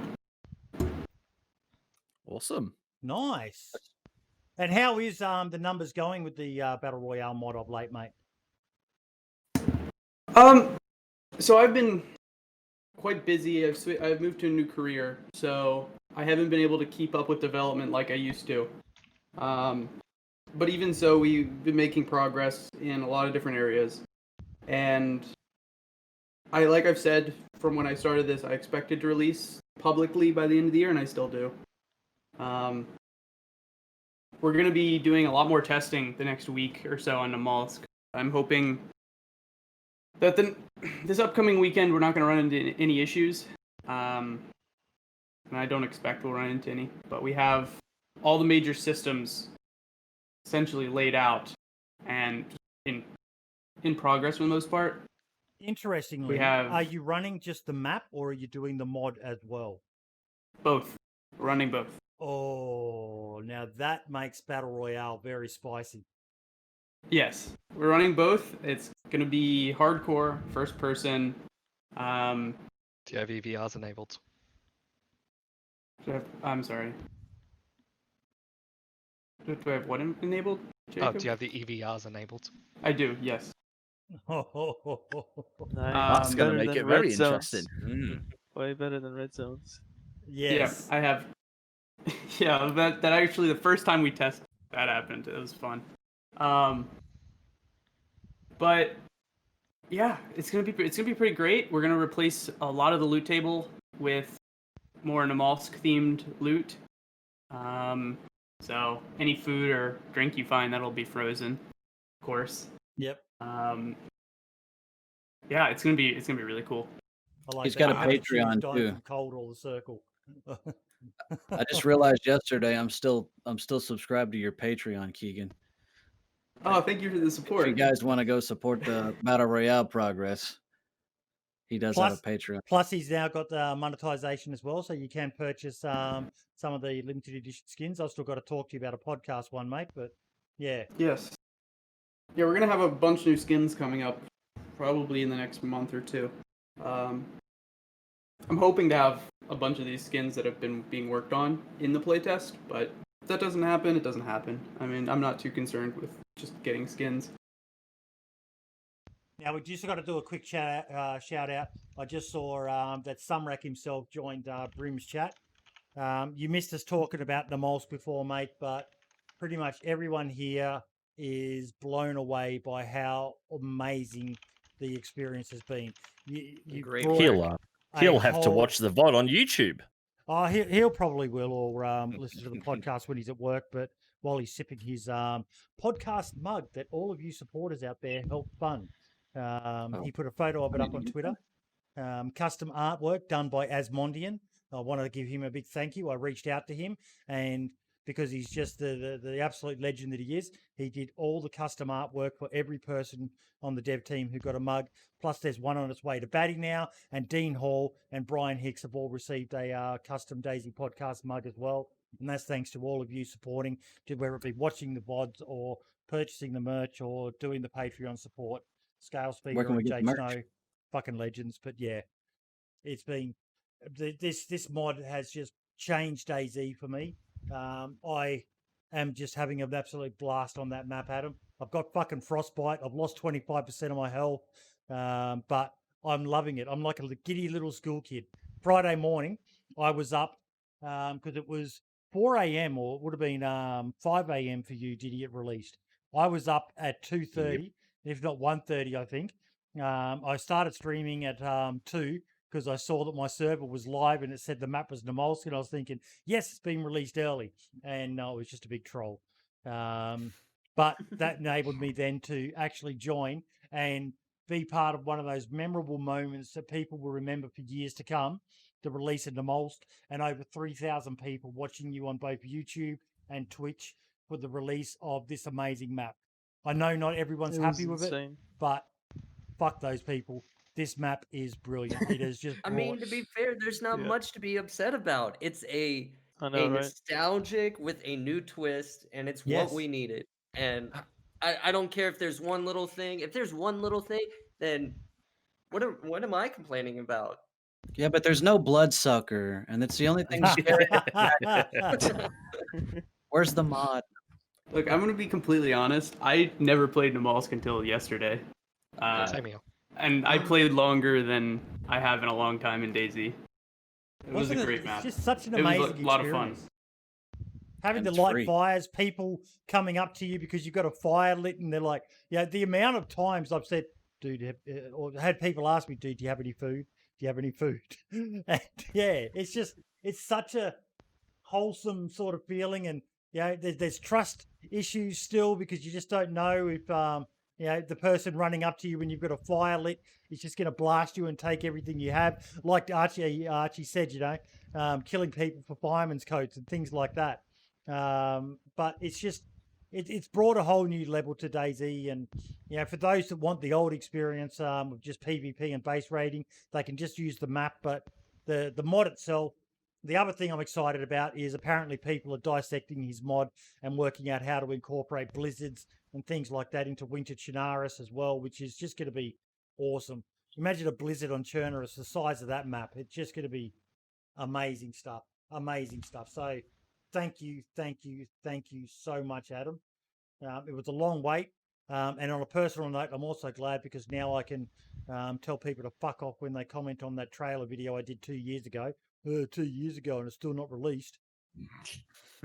Yeah, a lot of people complained about having to wait for it, but especially when Sumrak does something, I'd rather it take the time. Yes. Because it gets that attention, that level of detail, and not to mention when it comes out, it makes it that much sweeter when you finally get your hands on it. And a big shout out as well, Adam. I don't know whether you want to divulge. I did see a comment in your chat there, Brim. A big shout out to Helkiana. I know she was quite busy when the stream was happening and the Discord was going crazy and all the rest of it. But a big shout out to all the people who helped you with all the promotional stuff. We talked about just how brilliant the release was, mate. You created so much hype, which DayZ needs. DayZ really needs more eyes on this beautiful game. Next topic on the agenda. Well, we've talked about winter maps, and we've got Adam in chat there. But they're all the rage right now. Will DayZ ever give us an official one, or maybe seasons in the game? Oh no, that's from last week's episode. Oh God, I'm an idiot. I was going to say, what the fuck are you looking at? Yeah. I think it's the flying bear that we're talking about for the next one. No. The suggestion by Mass. Thought it would be cool maybe if it was discussed amongst the community if a new island added off the coast would be a good idea or not. He's obviously talking about Chernarus here. It was originally in an older build of the game. Now some people will be telling me it used to be called Utes, but it never made it to stable, likely due to performance problems. But would be really cool. Now I put a comment in chat when people were talking about it. I remember meeting Brian Hicks at PAX 2015, and he told me there was an island off the coast that was built with buildings and everything that just needed to be raised up and it was ready to go. But that island's never appeared. Does anyone know anything about it? Or you say it's never appeared. Technically, it has. It has been released, quote unquote, on the standalone launcher as a separate modded map, but it's a very small island. You can probably run around it in about an hour. But it is a really cool, it's a really cool looking kind of little map. To be fair, I'd say it's tiny, but I remember on its own at the moment. Like I say, if you go onto the standalone launcher, you can find, if you go in the drop down menu for the maps, there is one called Utes, and it's pretty cool. It's like I say, it's quite a small little map, and as an add-on to Chernarus, I think it would be quite cool. Put it on. I would personally like to see if there were going to be any big map changes like that, to put it out west. Put it where like Zvir and places like that, right on that far western side of the map. Put it out that way and give that way a little bit more traffic leading up towards Tissy, up that end of the map. Because at the moment, that part of the map just isn't that impressive. It's very rural. So it'd be nice to see something change there. But I've put a timestamp link in Team Podcast Agenda. It's from Adam himself a couple of years back. Basically talks about the islands. It was down by Electro, right? Utes. There's the one with the church and all the dead trees on it. Because everybody was calling it Utes back then. For a while now, I've wanted more islands on the coast, especially now we've got helis and boats involved. Like, all that sea is prime real estate, I think. It'd be great to have, you know, more reason to find a heli or a boat and travel out to somewhere. I see what they've done with like the Prison Island area even. I like in that. 1.10. That looks Yeah. brilliant. That was smart because now they can't sit up at the lighthouse and snipe people swimming over. That's half the fun of it, though, wasn't it? We'll catch I mean, people like- coming across the bridge. I hate No, diaper snipers, man. A lot of servers had bridges into Prison Island before. Yeah. Like I know I did, and I've took mine out and I've left it as it is now because it's brilliant hopping between those little islands to get over. But no, it's definitely interesting and something that I imagine. I know we'll never get an answer from Adam either way. He's probably the best poker player in the world I've ever seen. He keeps everything close to his chest and doesn't want to commit to anything. And I still hold it against him. I know I bring this up all the time, but I'm still dirty at him with the fire station. I asked him in the spotlight interview I did with him whether we'd ever be able to get access to the other parts of the fire station. He said no. And then fucking within a year, what do we have? Access to other parts of the fire station. Hey, you gave him the idea, Boydie. Planted the seed. Well, I gave him the idea to open up some of them doors in the apartment buildings and things back when we had him on the podcast back in the summer. So there you go. Get that on next, Adam. Bring them back. We want the full. Get some bloody apartment doors building opened. Again. Now I found this on Reddit. The flying bear. Now we've seen this a few times. Where It was a polar bear as well. Yeah, creatures go flying and stuff like that. And I'm just trying to bring it up. But bears, they fly now. I did click the link and have a little look before the podcast started, and I did have to giggle. That bear fucking flew. Oh I yeah, happened to pull yeah. on a stream last night in the mosque. Was up into the bridge trying to hide from the bear, and it just like jumped up on him. We learn to adapt. Yeah. Get a better. Boydie, where's your merch at? Where can I buy your merch? Sorry, I was Old just watching Navy. the video for the stream. But yeah.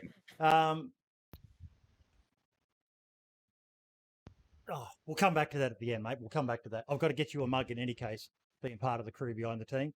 But yeah, there was a good explanation provided by someone about since all of the mobs have one tracking point, when they attempt to occupy the same point, some entities are bounced away.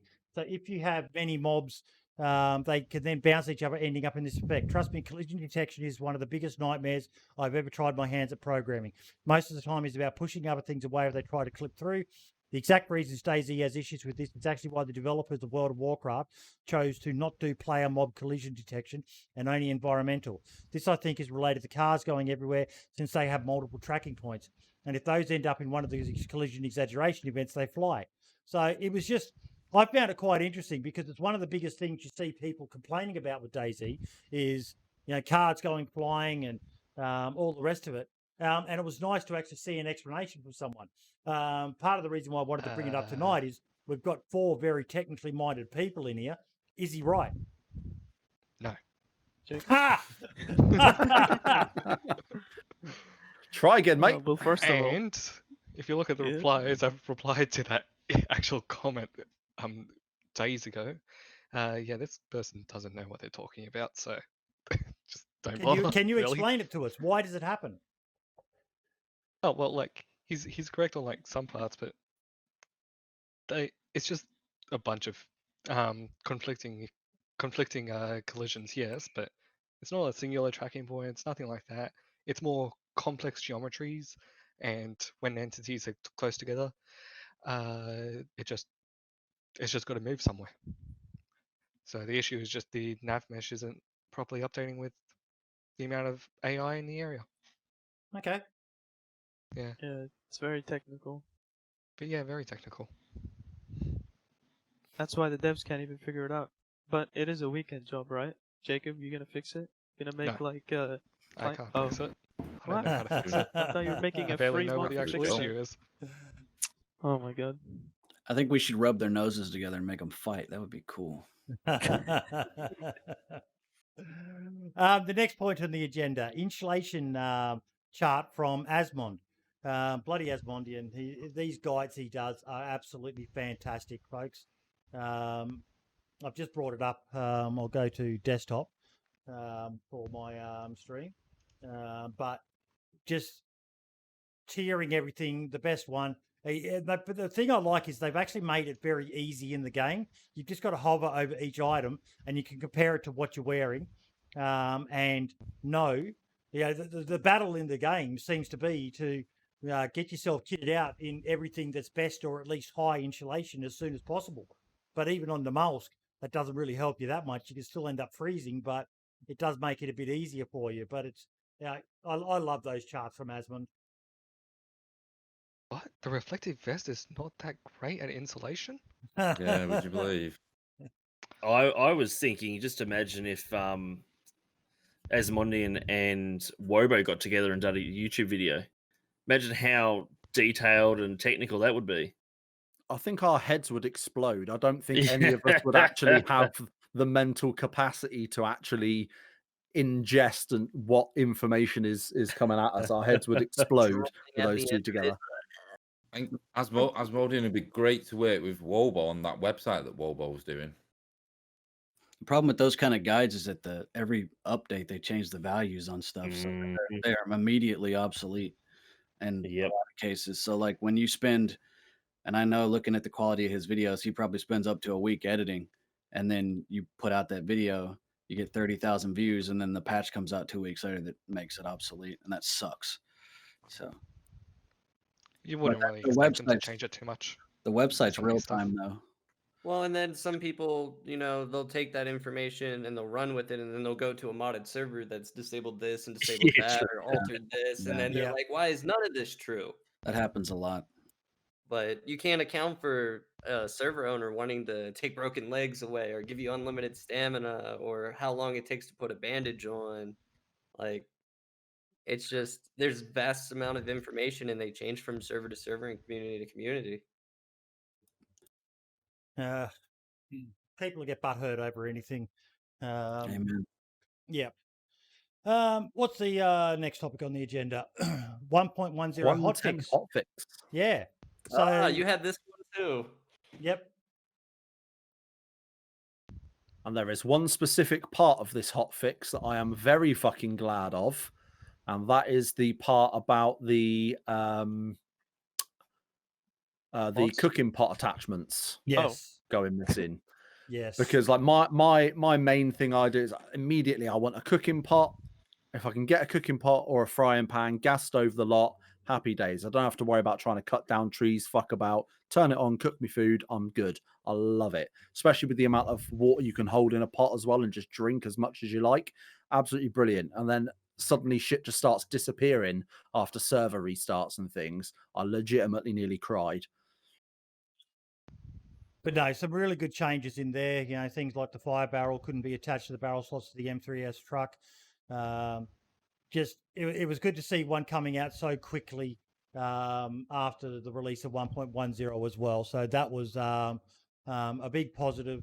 And sort of touches on what we were talking about last week, Brim, about the need to sit back and I think just polish DayZ a bit, get everything working the way it's meant to be intended, and hopefully we'll see some good stuff there. So when Diddy comes back to the game, it's in a really, really good state and you don't get frustrated with it, mate.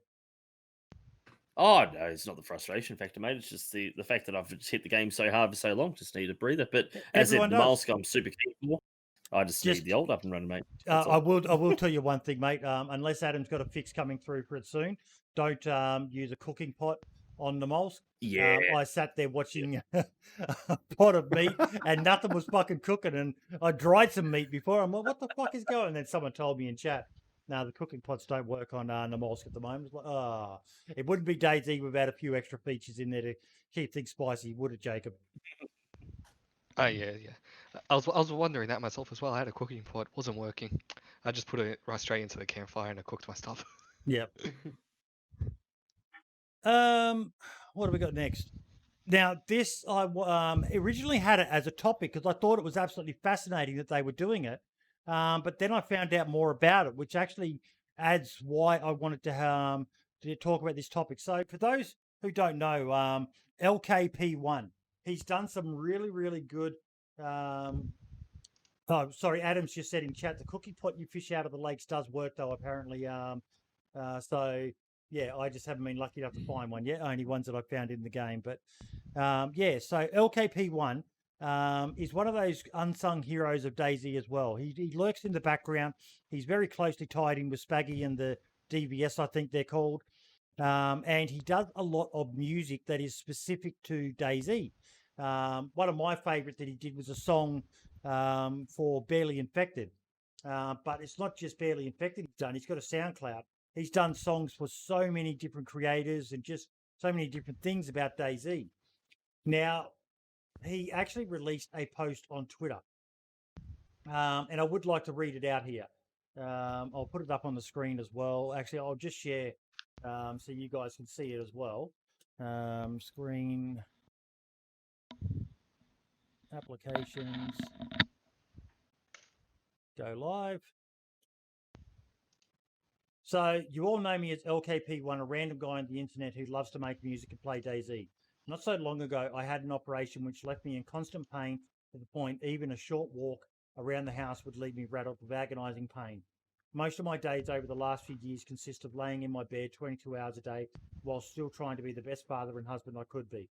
Last year, I went for an operation that could give me a slim chance in returning to some normality and possibly leading a better life. Unfortunately, it didn't have the outcome we all desired, and I was now in more pain than I had been in before. Extreme doses of morphine are all that could take the edge off the pain. I kept hoping that things would slowly improve. Fast forward to a few weeks after the operation, and the pain gets worse. Only this time it wasn't the pain in my body, but the pain in my heart as my wife and I separated. I left the family home, leaving my 3 kids with their mother to go and live at my mum's place. This situation is not ideal. My mother is old and dementia is gaining on her. She's in need of more care, and I can't provide that. While I need care myself, it has also meant that due to the coronavirus, the distance and the fact I can't travel, that I've hardly seen my kids in the last year. My wife is a wonderful, wonderful woman in so many ways and is the love of my life. Sadly, she too has a demon she is fighting. I hope you understand that I don't feel comfortable talking about her situation, as right now it is not what this is about. But I will say that I suffered a lot from abusive behaviour due to her mental health. I had hoped that the separation would not be permanent, but she had different thoughts on this matter and has recently filed for divorce. I always thought that love would overcome all. I still believe that, but it is the love for my children that will get me through this. They are the sole reason I fight the pain every single day and do all that is in my power to be the best father I can be. Okay, I can't do half the things that other kids' fathers can do, but I can guide them and teach them to never give up and to always fight. Even when you are at your bleakest moments, you somehow, somewhere, some way find a way to keep going on in life. There is so much I could write into this message, but I want to tell you about a recent change in my life because that is why I'm writing to you. Recently, my local government has finally assisted in giving me the correct status in my claim for reaccommodation. I now, finally after a long battle, have a new home to move into. It is close to my kids and their school and simply is everything I need. My sister is now taking over the care for my mother, so she's in good hands. This right here, what you're reading now, is my somehow, somewhere, some way moment, a cry for help. In order for me to register for the correct benefits I need, I must be in my new home. Once registered, the process will not happen overnight, and I have no way of supporting myself. I cannot work, and what benefits I currently receive will not cover my monthly fixed expenses, let alone all the extra expenses I'm now confronted with. I've always been self-reliant and self-sufficient, but now my back is against the wall. It's easy to offer help to others, but it's hard for me to ask for help. But now I have to put my pride aside because I need all the help I can get. I need help, and I'm asking for your support by buying one of my cinematic ambient music albums because I've worked hard at them, and that way my pride still stands. But if you've enjoyed my music for the DayZ community and or are willing to help a struggling survivor and father out, all donations are welcome as my meagre savings will be gone before Christmas. You will find a link to either in this message and I will be forever grateful. So there's a link there for just to donate straight to him. All money raised is going to LKP1, which is a good thing by Spaggy to do that. But he's got 4 albums of cinematic DayZ related music that you can purchase. Donate at least €15 and add the code of the one you want, CA2, and the email address in the PayPal for a gifted copy to someone if you want to gift it to someone, to your favorite creators. You know, I know there's a lot of them out there, especially now with all the Twitch stuff, worried about music they can play to add to the ambience of their stream. So I will put a link to this in my chat and also in your chat, Brim, so people can post it up, share it. But yeah, it's a sad story, and he's always been lurking around in the background there, doing these things for DayZ. If you're looking for some music and you've got a few quid to spare, folks, it'll be going to a good cause. So if you can, please do. Has anyone checked out any of his music before? No, I haven't, but I was going to say I could buy one. You could use it for the intro and outro to the podcast or something. Since I'm not streaming. I've got the music with this one already, but I'm thinking I'm going to do it for just music. Who was that jumping in then? Gravity. I actually wanted to offer the podcast something. So I feel that, when we have community-related projects such as the podcast, that is best for the community to help support them. And Ben, you have a great community. And what I'm asking is that anyone that has a community that's established, add the DayZ Podcast to your start menu. Just a little image, give it a shout out. We can really make a difference. We get the players. We're going to put it on the deathmatch start menu and the survival menu. So then when people get into the start menu and they see brought to you by the DayZ Podcast, it gets that question, what's the DayZ Podcast? Mate, there are still so many people who don't know. Like I posted up in the DayZ community owners or DayZ community server community owners Discord that we're talking about those topics we talked at the beginning.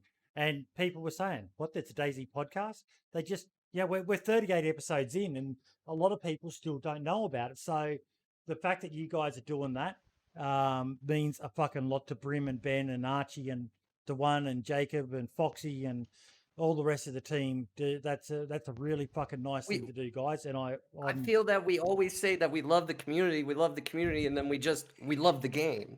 But if you love the community, we got to support the community. And it's not just one or two of us, it's all of us. We're all in this together. We all have the same wants, needs, and loves.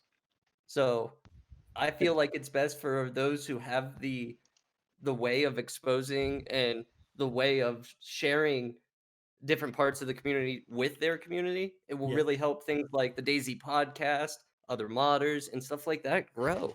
And you as a team can only do so much. You can only spread this information so much, and it can only reach so far. So I feel like my biggest issue, Boydie, was when I shouted out on the stream or on YouTube in the community section, I don't have one central location to send people to watch it. So now that you got YouTube going live, I can link that. Yep. But the biggest thing with me was when I would shout it out, people would say, "Where do I watch it?" And I would say, "Boydie's Twitch channel or whatever." If we had one link, we could direct people to like YouTube Live or something. It would help it grow a lot. Well, I've got to do some work on the website. I want to change it because at the moment I've still got my Twitch channel, but I want to have a few buttons up there.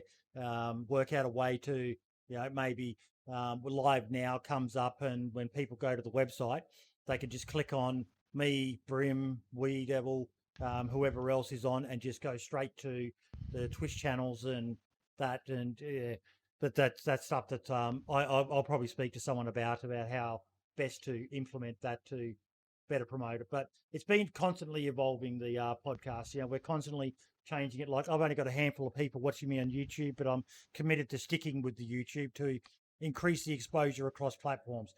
Twitch is, we've talked about it many a time, Twitch is very limited in its ability to spread the word, whereas YouTube has better growth dynamics, and Facebook as well. My computer was playing ball, with my internet connection more to precisely was playing ball, I'd be streaming on Facebook as well. But yeah, the more we can do to spread the word about this show, the better.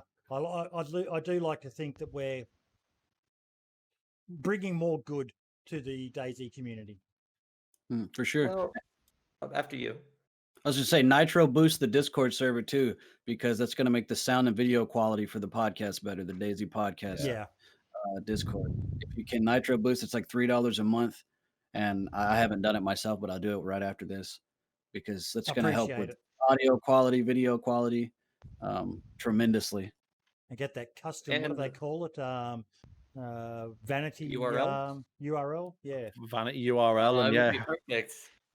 But I did see that DayZ's verified account just posted a heart in Brims chat. Yes. So They did. if there is Bohemians listening, I also ask the same. I understand community managers have plenty to do and they're always prowling Twitter, but showing community made projects would be a great thing to see again. I kind of Yeah, good understand shout. though why they don't with us, because any Because you're a shit stirrer, endorsement Boydie, that's yes, why. yes. that would be awesome. To be perfectly honest, yes, I put my foot in my mouth more often than not.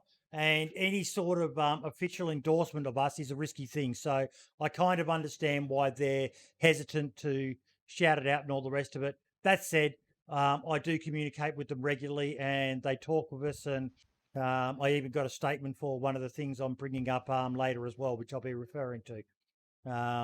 But yeah, thank you so much for that, Gravity Wolf. That's a very nice thing to do, mate. And Yeah, good if shout, anyone bro. else wants to do it, hit Yeah. me up. I'll send you through the artwork and any way to promote this and spread more. And I heard OnlyFans is a good way to promote Boydie. You might want to Yeah, get on that. I've been talking to Ben about that.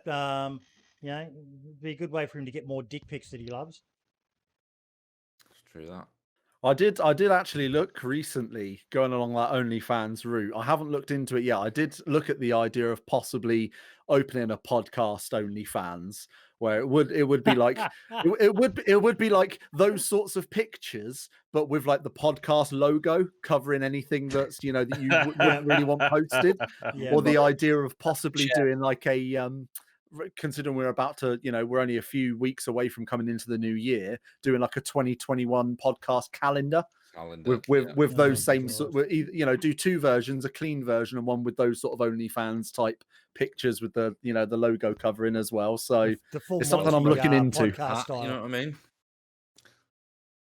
The full It'd only be Monty a small podcast logo style. covering for me. I don't know about the rest of you, but We should just have DeWan and Jacob meet up and fight, and we can sponsor it as the podcast. Jeez. the I don't think DayZ we're that close podcast together. brings you DayZ bum fights. Yeah, there you go. Miss Boo saying they're troll Great me ideas, fans. I guys. like that.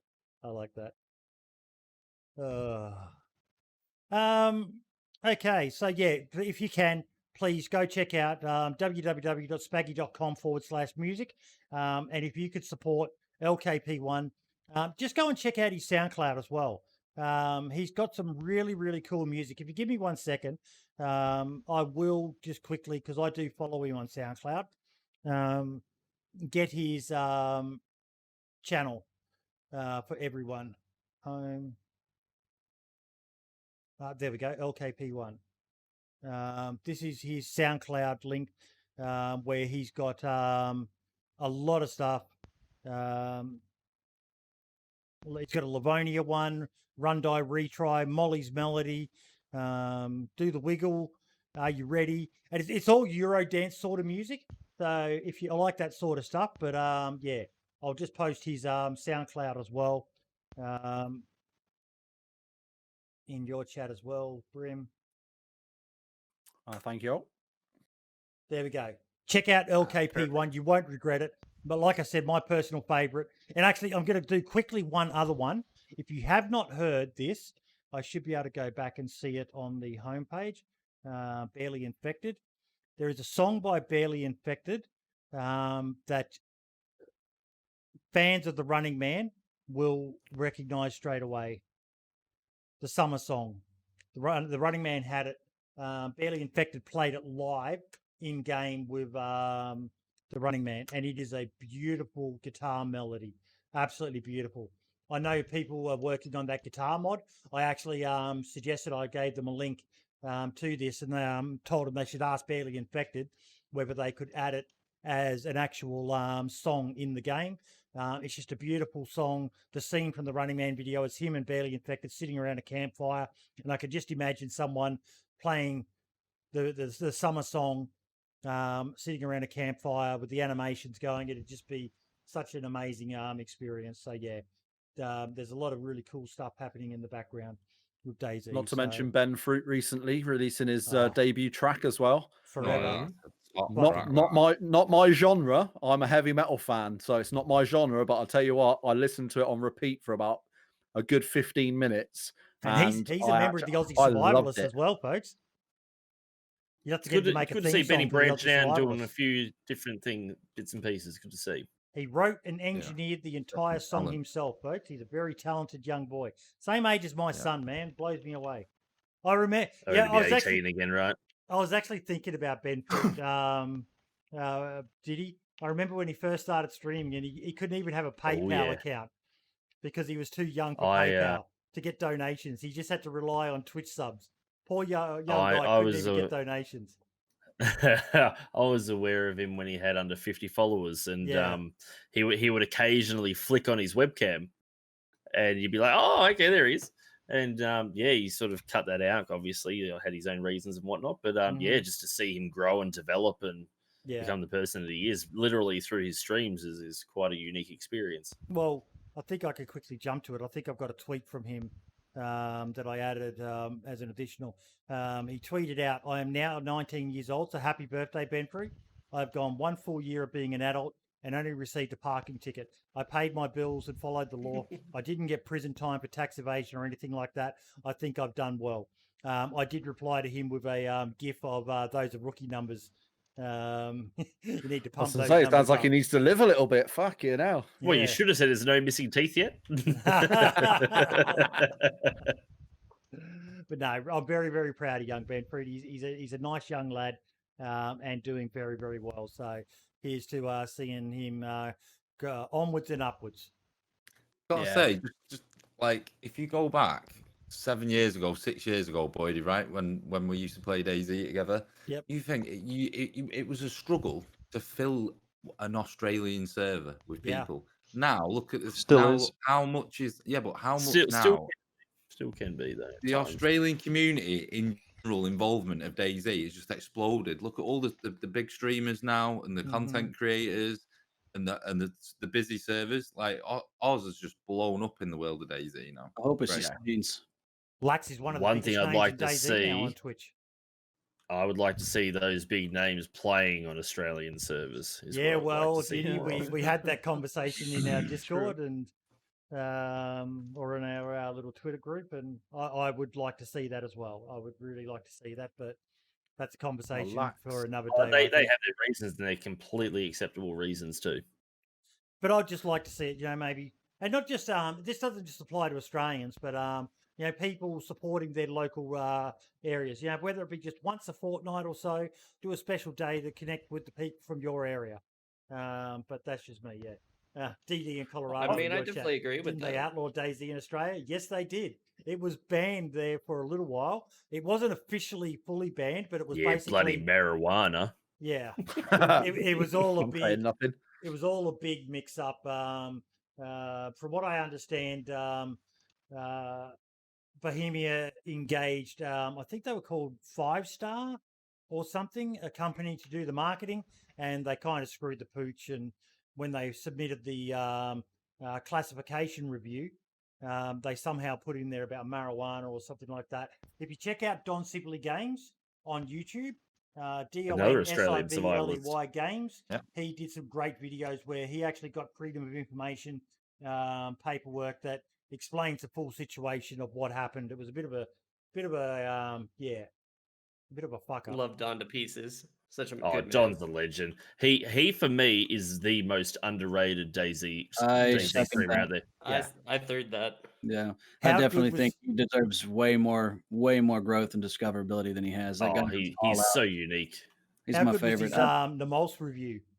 Oh, it's too good.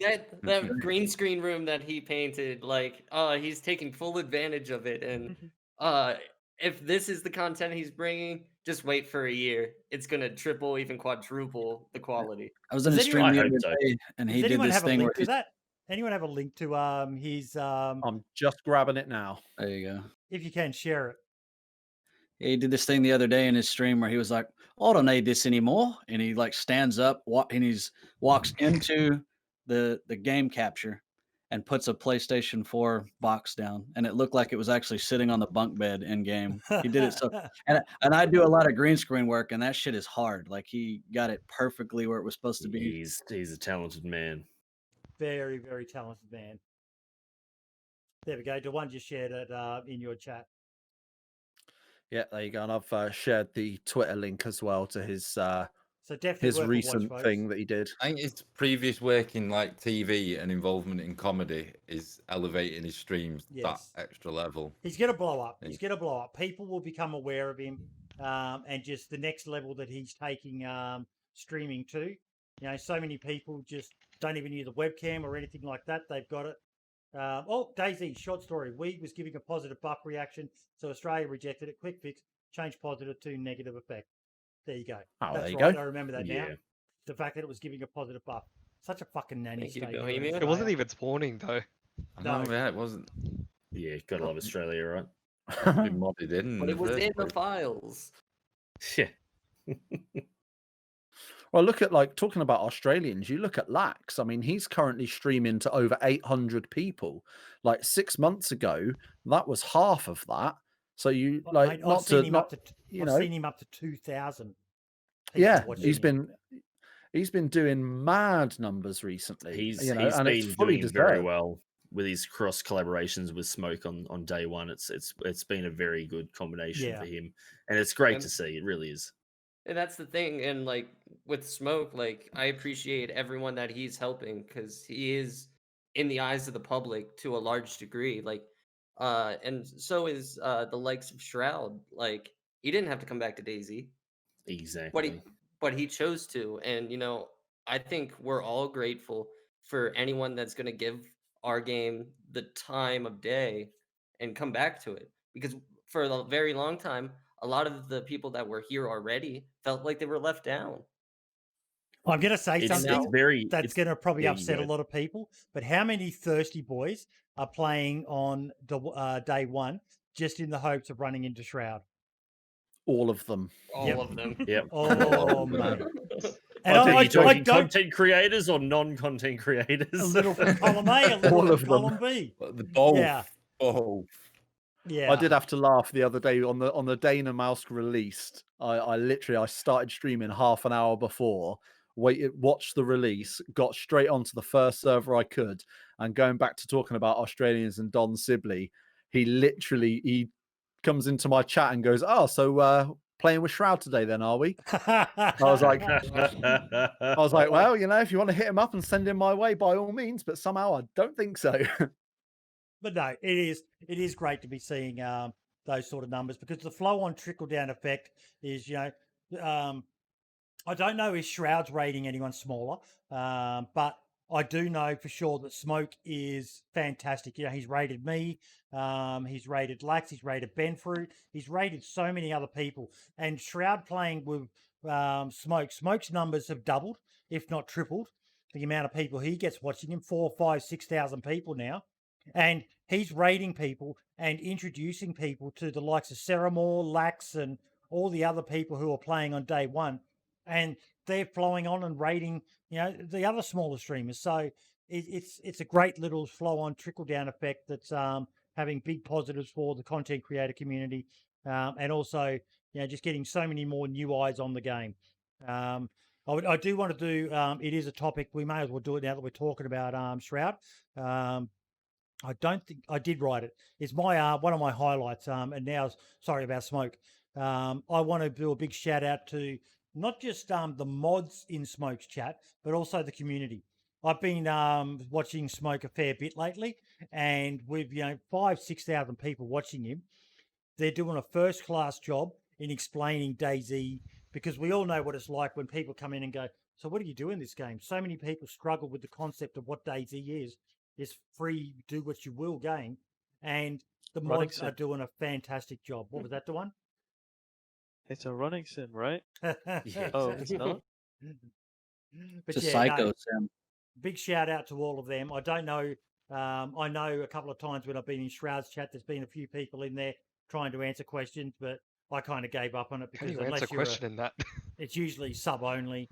Shroud's chat, understandably, but I'm not going to throw money at him just so I can answer questions for people. I prefer to be in Smoke's channel, who I do subscribe to, because he's just doing so much good work for DayZ at the moment. And, I think I've been subbed in for about 20 months now. But, it's just good to see such good positive stuff happening around Smoke's channel and his servers. And shameless plug, don't forget to submit your questions for the spotlight on Smoke as well. So, yeah, I'm quite excited for that one. That'll be a really good one. It will. It will.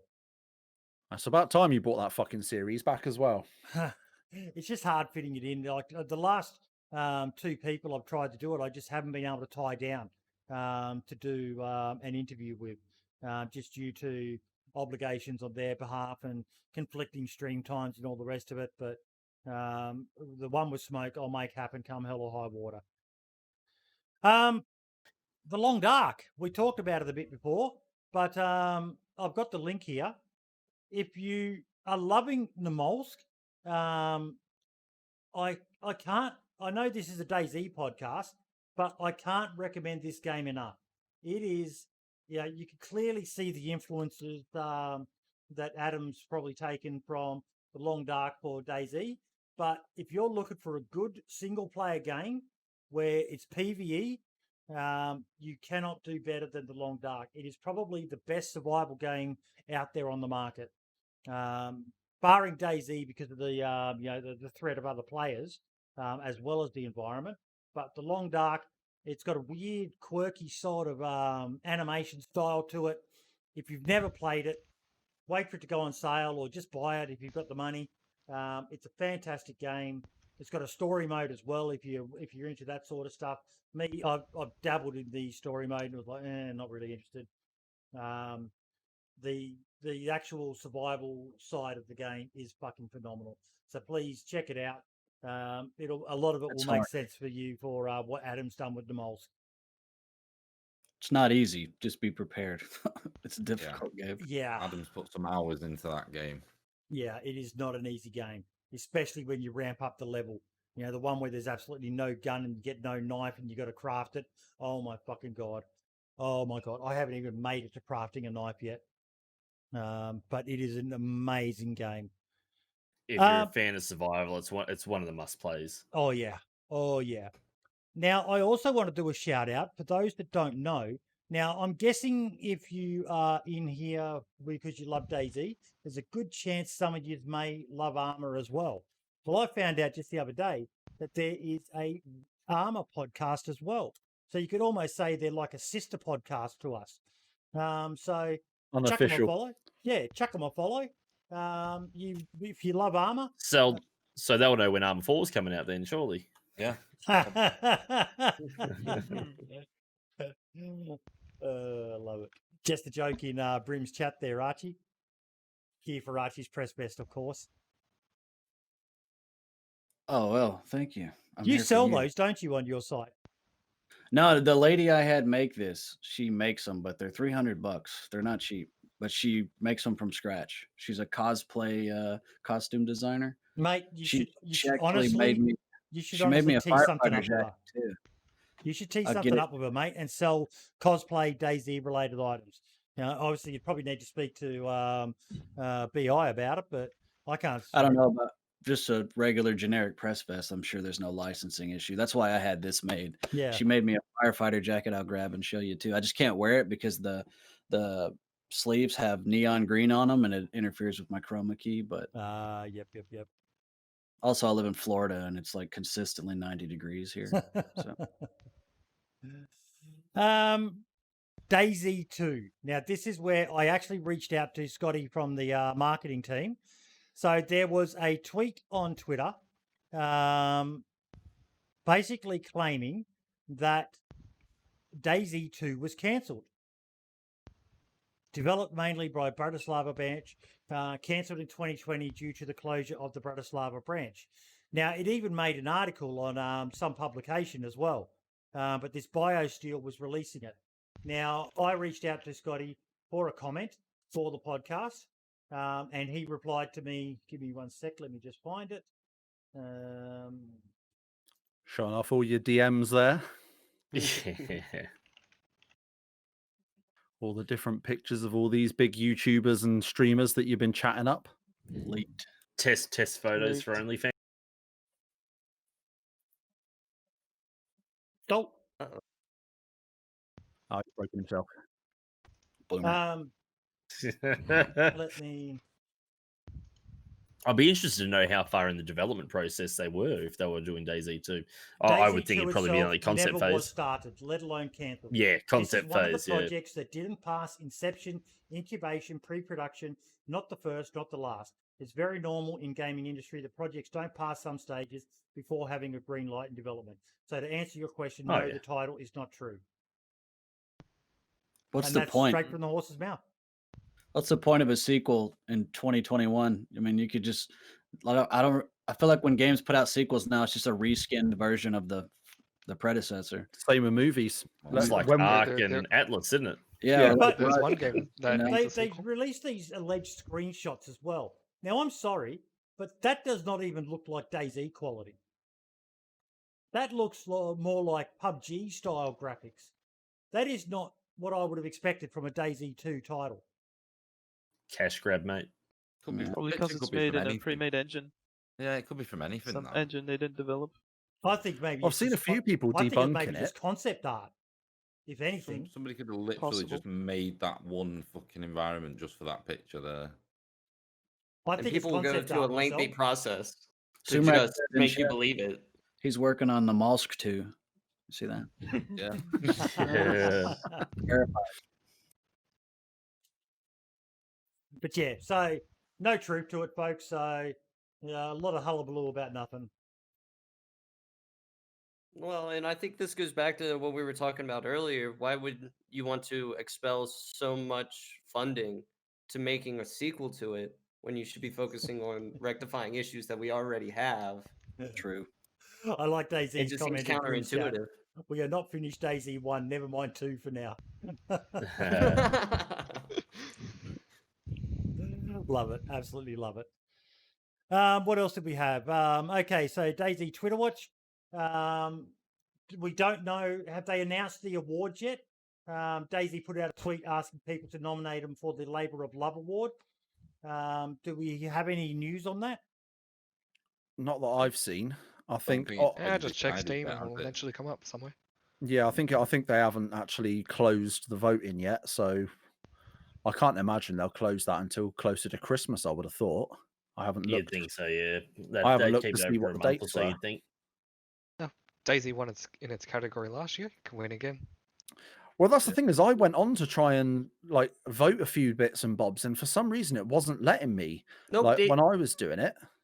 You can't do the same game. Voter for two fraud, different mate. awards. Voter fraud. Yeah, I Yeah, was sorry. going to say it. Oh, Donut Tramp will be very upset with me doing all these voter frauds. Don't worry, at the last minute, all the ballots will show up. You're good.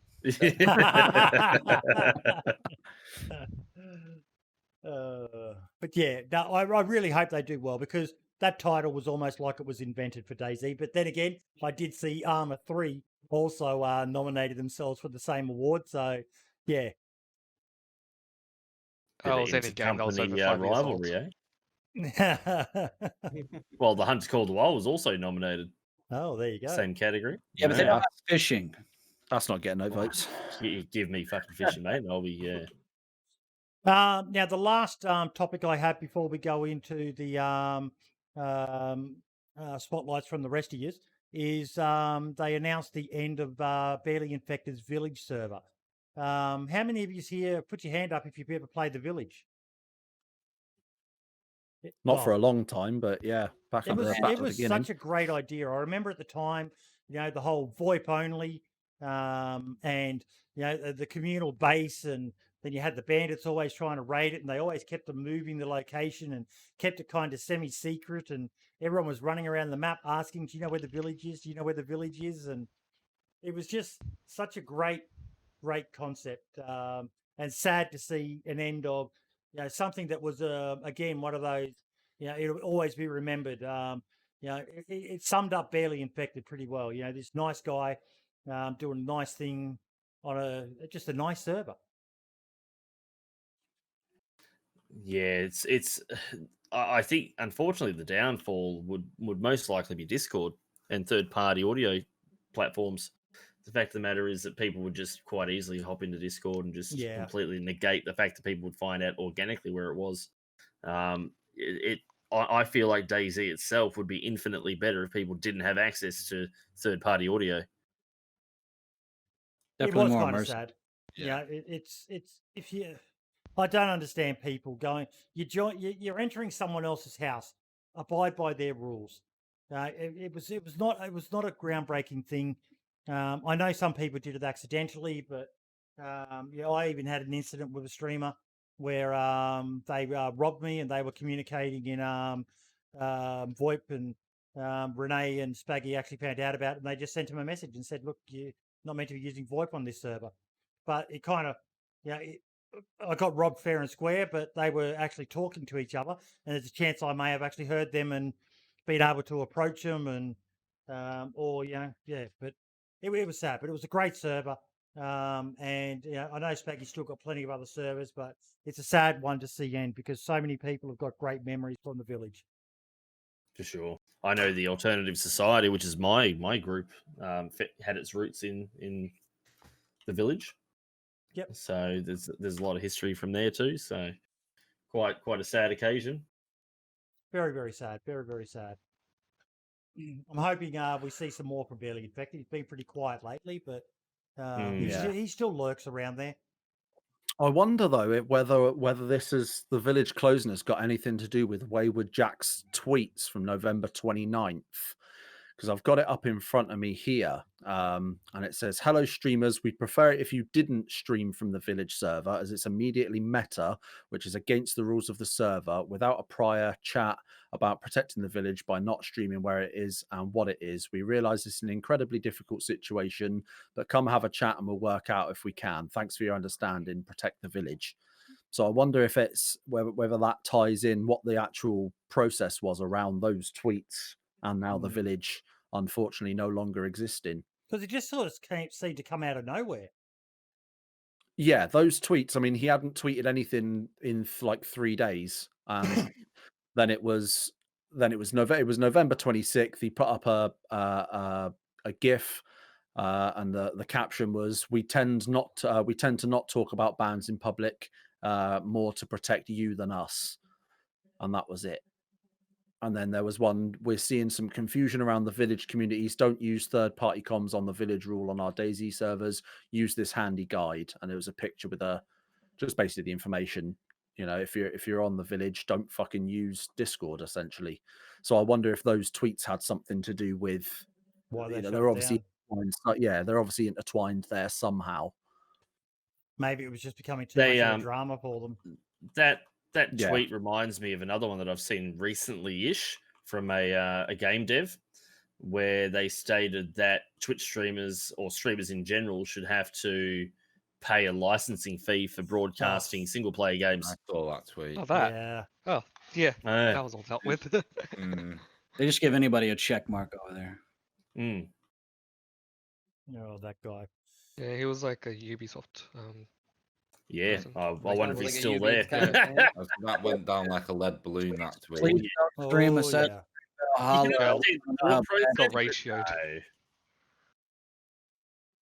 Feel like that's a fast way to kick people out of your community. Yeah, instantly just ruin your gaming community. And if Vubi wants to do it, start with Battlefield. Let's see how many people last.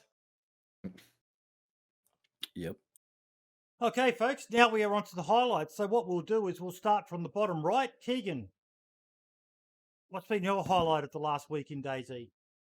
Yeah, I said it in chat earlier. So yesterday I was playing on an Amalsk server, and I met a random guy, and I played with him for 6 hours using voice in game, and I didn't get his name, and that was probably one of the best experiences I've had in DayZ in years.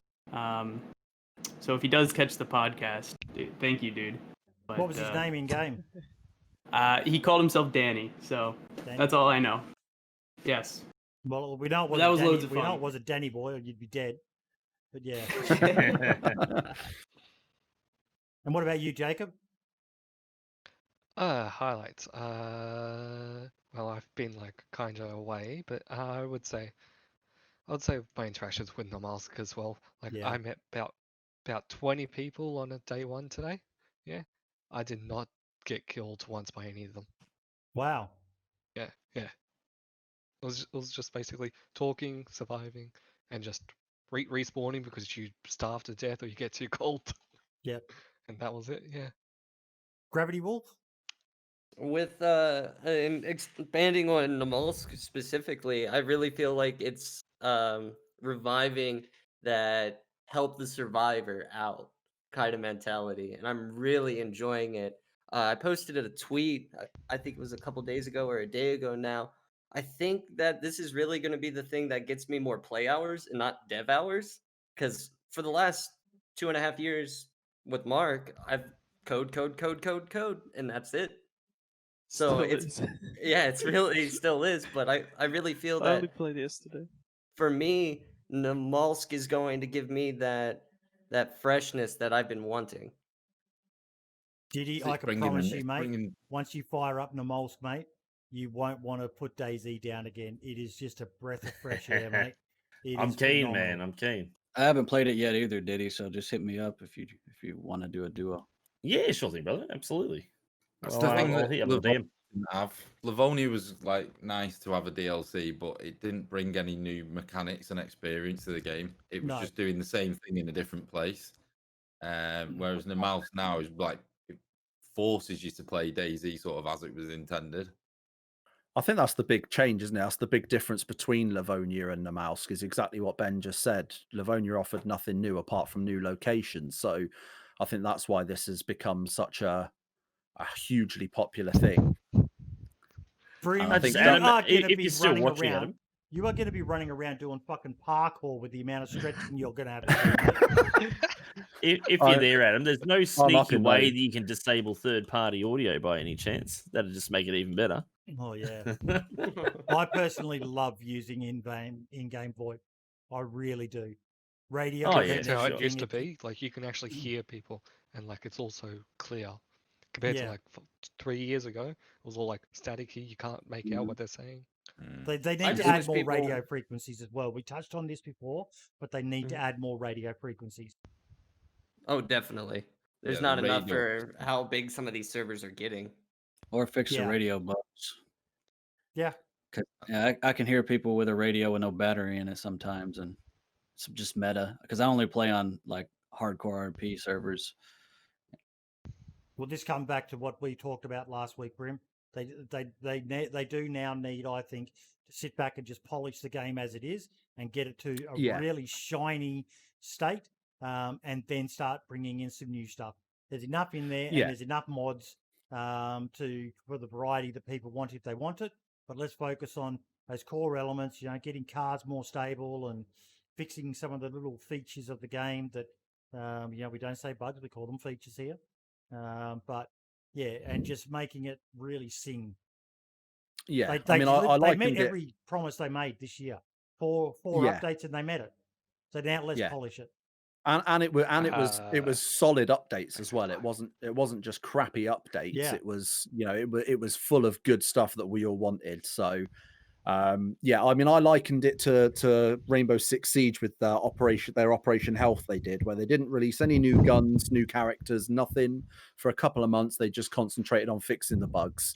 So, I think that's exactly what DayZ needs. And yes, I did up my stretch to Brim, 1,000. You got 15 stretches to do. You got to do that now I'm I- gonna- individually because you upped it to 15. I mean, Oh, Yeah. Price- See, I price have one of out. mine where I take my glasses off for 5 minutes. That's a pain in the ass. I'm getting rid of that fucking command before long, I tell you. You guys talk amongst yourselves, and I'll just be over here breaking my various ligaments. Well, We'll be before critiquing you your, go, what's your highlight? Yes, highlight Septic Falcon, the man himself. He put out a video about obviously on the mouse and his interactions and stuff. And funny story, within half an hour, certainly less than an hour of Namalsk going live, jumped onto one of the servers, one of the 20 servers that were released alongside it, and I got mistaken for Septic Falcon. Someone literally said, "Are you Septic Falcon?" And I was like, Nope, I appreciate it, but it's definitely not. I am definitely not him. I fucking wish I was. So Can we I'll get take that that. guy more loved? He needs to go back to the status he was at years ago. He is one of the most Agreed. underrated people as well right now. He is an absolute god of DayZ, and deserves to be having hundreds, if not thousands, of people watching him like he used to have back in the day. Just get him on the podcast again more often. Yeah. He'd be Exactly, good. would be a Unfortunately, that's how DayZ is at the moment, or how streaming DayZ is. You tend to ebb and flow and peak and trough, and hopefully he's on a big upswing. I hope so as well. DeJuan, any highlights for you, mate, while Brim stretches away in the background there? Don't mind me. It's been really mostly a busy week with preparing for the mouse. Kind of like a last minute scramble. I just put things together and hosted a server. It was really the highlight of the week for me.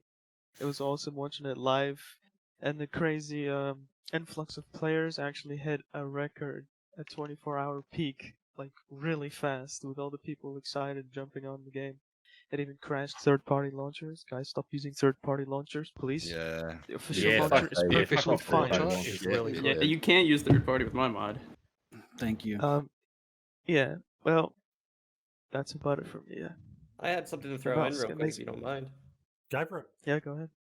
So the one thing that I notice a lacking of, and a lot of people don't know it exists, is the feedback tracker for Bohemia.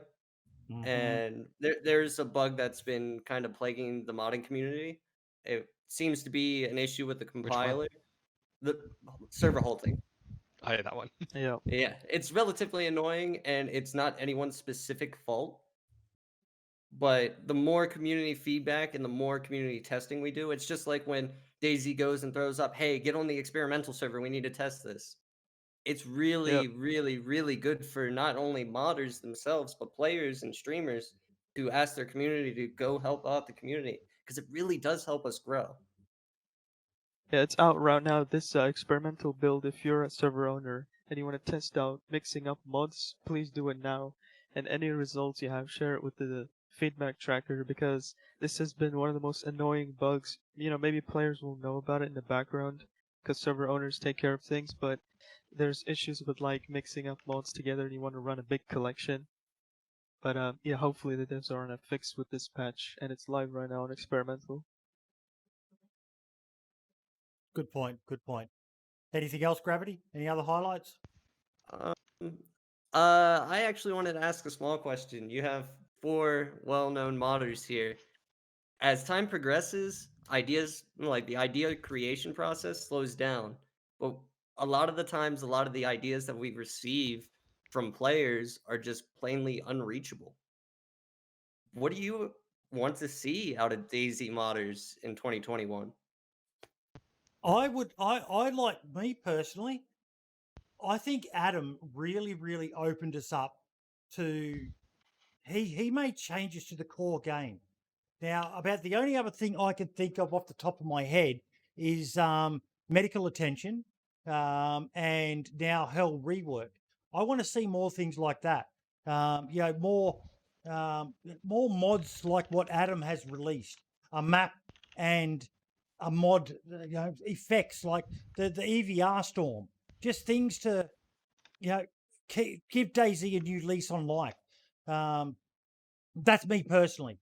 I would love to see, you know, maybe a jungle map and some stuff unique to a jungle. You know, maybe some fucking mystical shadow beast. Fucking I don't know, whatever. But just stuff like that is great because there's only so many guns you can add. There's only so many reskinned clothing items. But I think now we need to be looking at more packages like what Adam has done. Obviously, Battle Royale, whatever Diddy's working on. The deathmatch servers, some variations of DayZ to keep the spice alive there. If I can jump in, besides re-implementation of a lot of the survival mechanics like tripwires and snares and fish traps, which would be Yes. fucking Tripwire. amazing. I think there's the base building mechanic, which honestly changed the landscape of DayZ literally and the gameplay. I think if they looked more at base building, which is more fortifying right now. For example, if you could and this sounds far-fetched, but it's really not. If you could do a bridge system of some sort with rope and planks, where you could connect watchtowers, if you could do a stone wall, just like the base wall, like the first floor, because let's be honest, everybody's double stacking walls. If you could just, it would give you another reason besides the flagpole, which is outstanding, and the fireplace, to mine stones. With like so many people, when I put out the flagpole guide, didn't even know you could use a sledgehammer and a pickaxe to mine stones, and that's been in since 6.3 as Yeah. far as I remember, or sorry, Yeah. since 1.0. But if they had, it would be like a European style stone base wall that would be so much stronger to break into, so much more difficult to break into than just a Yep. wooden wall. Then you would, the way I do base raids, I just build in. But if you could do something where it with like a A three-tiered system: wood, sheet metal, rock. Exactly. And if you just think about it, because I worked out a mod concept with the modder who screwed me over, not to bring up old shit, but it was great. It looked great. We used in-game models, and it worked. It was really functional. And you still had the weak point that was the gate, but it's realistic. And if you look at like post-apocalyptic movies, they always do it. But that's always the case. So gate is a weak point of Right. any structure, any fortification. The bridge thing too, there's a small mod that we kind of played around with that's already on the workshop with bridges. It looks like some prefabs that they put in, but we kind of did a concept where we built some watchtowers in the forest and then put a bunch of bridges connecting them, and it looked like some crazy ass treehouse post-apocalypse. It looked real, you know what I mean? Where you could stay up there, run tower to tower using the bridges, and shoot down and defend and even hunt. It was great. But I think just those two things added into base building would be an outstanding addition. I would like to see. Let me throw my opinion out there as well after you, Boyd. You go first. No, mate. I was just saying, there's you see stacks of bricks in the game that are just like a visual item. It'd be great if they could be turned into something that you could harvest, like you can harvest stacks of planks and create a brick structure. Use that system. Now, what were you going to say, Diddy? I am not a fan at all of any modded variant of base building as it currently stands, or any base rating system as it currently stands. I think nothing has hit the right mark yet. I'm not a fan of the RNG running around trying to find explosives to blow up a wall at all. I feel like the best mechanic is the one that DayZ has, but I feel it's too easy. So for me, I'll give you an example of what I've got. It's not perfect, but this is my thoughts processes on it, is adapt the base flag mod so that it restricts what people within that radius can do. So the way that I've got mine set up is people can't place an object on the ground. People cannot dismantle anything as long as the base flag is active. So you can't take barbed wire off a wall. You can't jump over the wall and dismantle it from the inside. You have to be able to get to the base flag first. So you can destroy it, so you can shoot a wall down, which is the vanilla mechanic, but you can adjust those values to make it easier or harder to destroy those walls. So I think the current mechanic that DayZ has got is good. It's balanced, because if you imagine if you're trying to raid a base and it's going to take you 1,500 rounds to break down a wall, for example, that's going to make a lot of noise and attract a lot of people to the area. So you're going to have players in Overwatch positions, making sure no one's creeping up on you, blah, blah, blah, and it creates more engaging systems. So knowing how detailed the DayZ dev team are when it comes to the things that they've implemented well, the survival mechanics is the most recent one, I feel like they need to have another look at base building and just make some adjustments. So give us more than just a watchtower and a fence. Give us a few more things there. Barricading. Yeah. That's pretty much all base building is right now anyway, is just barricading. I would love one day to have an open air base and not have to worry about someone just fucking yeeting themselves over the wall. Even from a server performance standpoint, like a lot of server owners will know that vanilla base building is terrible for performance, and especially because of the watchtowers. Now, because there's so many, there's such limited parts, everybody's got to make a watchtower. Then or to make a certain type of structure, they have to throw loads of these different pieces together. Whereas if there was more range of parts, it would be a lot better performance-wise because you wouldn't need to be trying to hack together a certain structure made out of watchtowers or Yep. It needs a massive overhaul. I would love to see barricading of existing structures. That to me makes more sense than just building Like the more doors mod, for example. yes, Yeah. the more doors That's a mod great mod. is Yeah. exactly what I'm Boarding thinking up of. windows and such. Yeah, there was a boarding up of Windows mod at one point. I can't remember That's who more had doors. done it. More doors. Yeah, was it right? Yeah, Yeah. Is it still going? It still works, it's but got some issues with being able to just deconstruct stuff from outside, and it's a bit janky. But Yeah, there's concept no is continued brilliant. support for it. the server Oh, okay. performance is takes a big hit too because we used it Okay. because everybody's throwing up little window barricades everywhere. So I'm going to say something now that I think is probably not going to be very well received. It's probably going to be a very unpopular opinion, but I very much enjoyed DayZ vanilla base building before they changed it. That whole having to have a hatchet or a hammer, standing there, breaking shit down. The 15, Fucking 20 loved it. minutes. Yep, loved it. Absolutely. fucking loved That's it. why I like the shooting down, because it's like the hatchet, but with noise.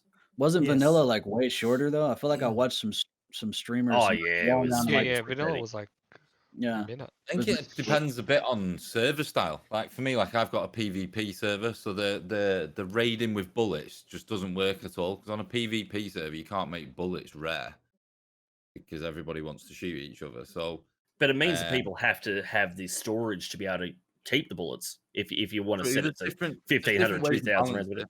Yeah, there's different Yeah. ways of balancing it. But I do Just think make it take a lot more depends bullets on to shoot. servers. I think it depends on server style a bit.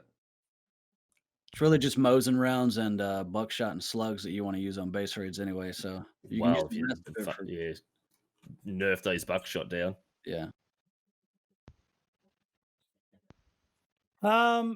Who were we up to? So we've Dewan, did we do your highlight? Yeah, we did Yep. you. Brim, we've done you. Diddy. Yep. Highlight of the last week, buddy. Highlight of last week.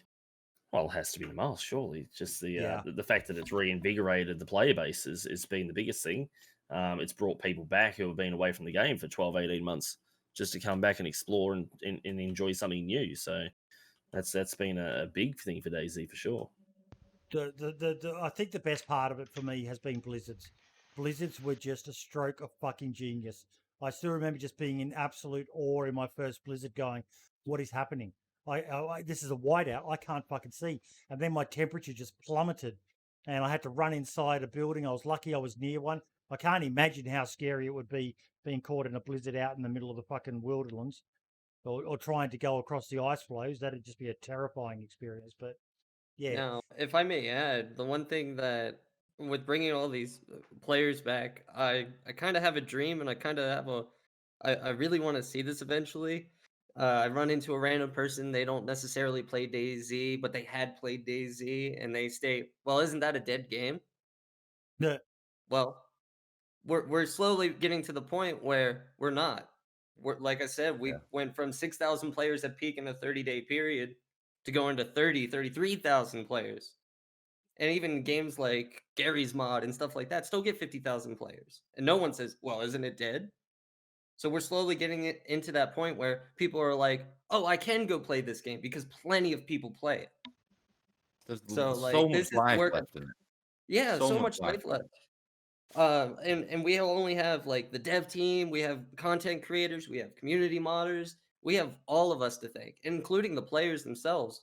I explain to a lot of people when they come to me asking me help for the tools, they're like, oh, you're the first one to help me. Because without you, nobody cares about what I make.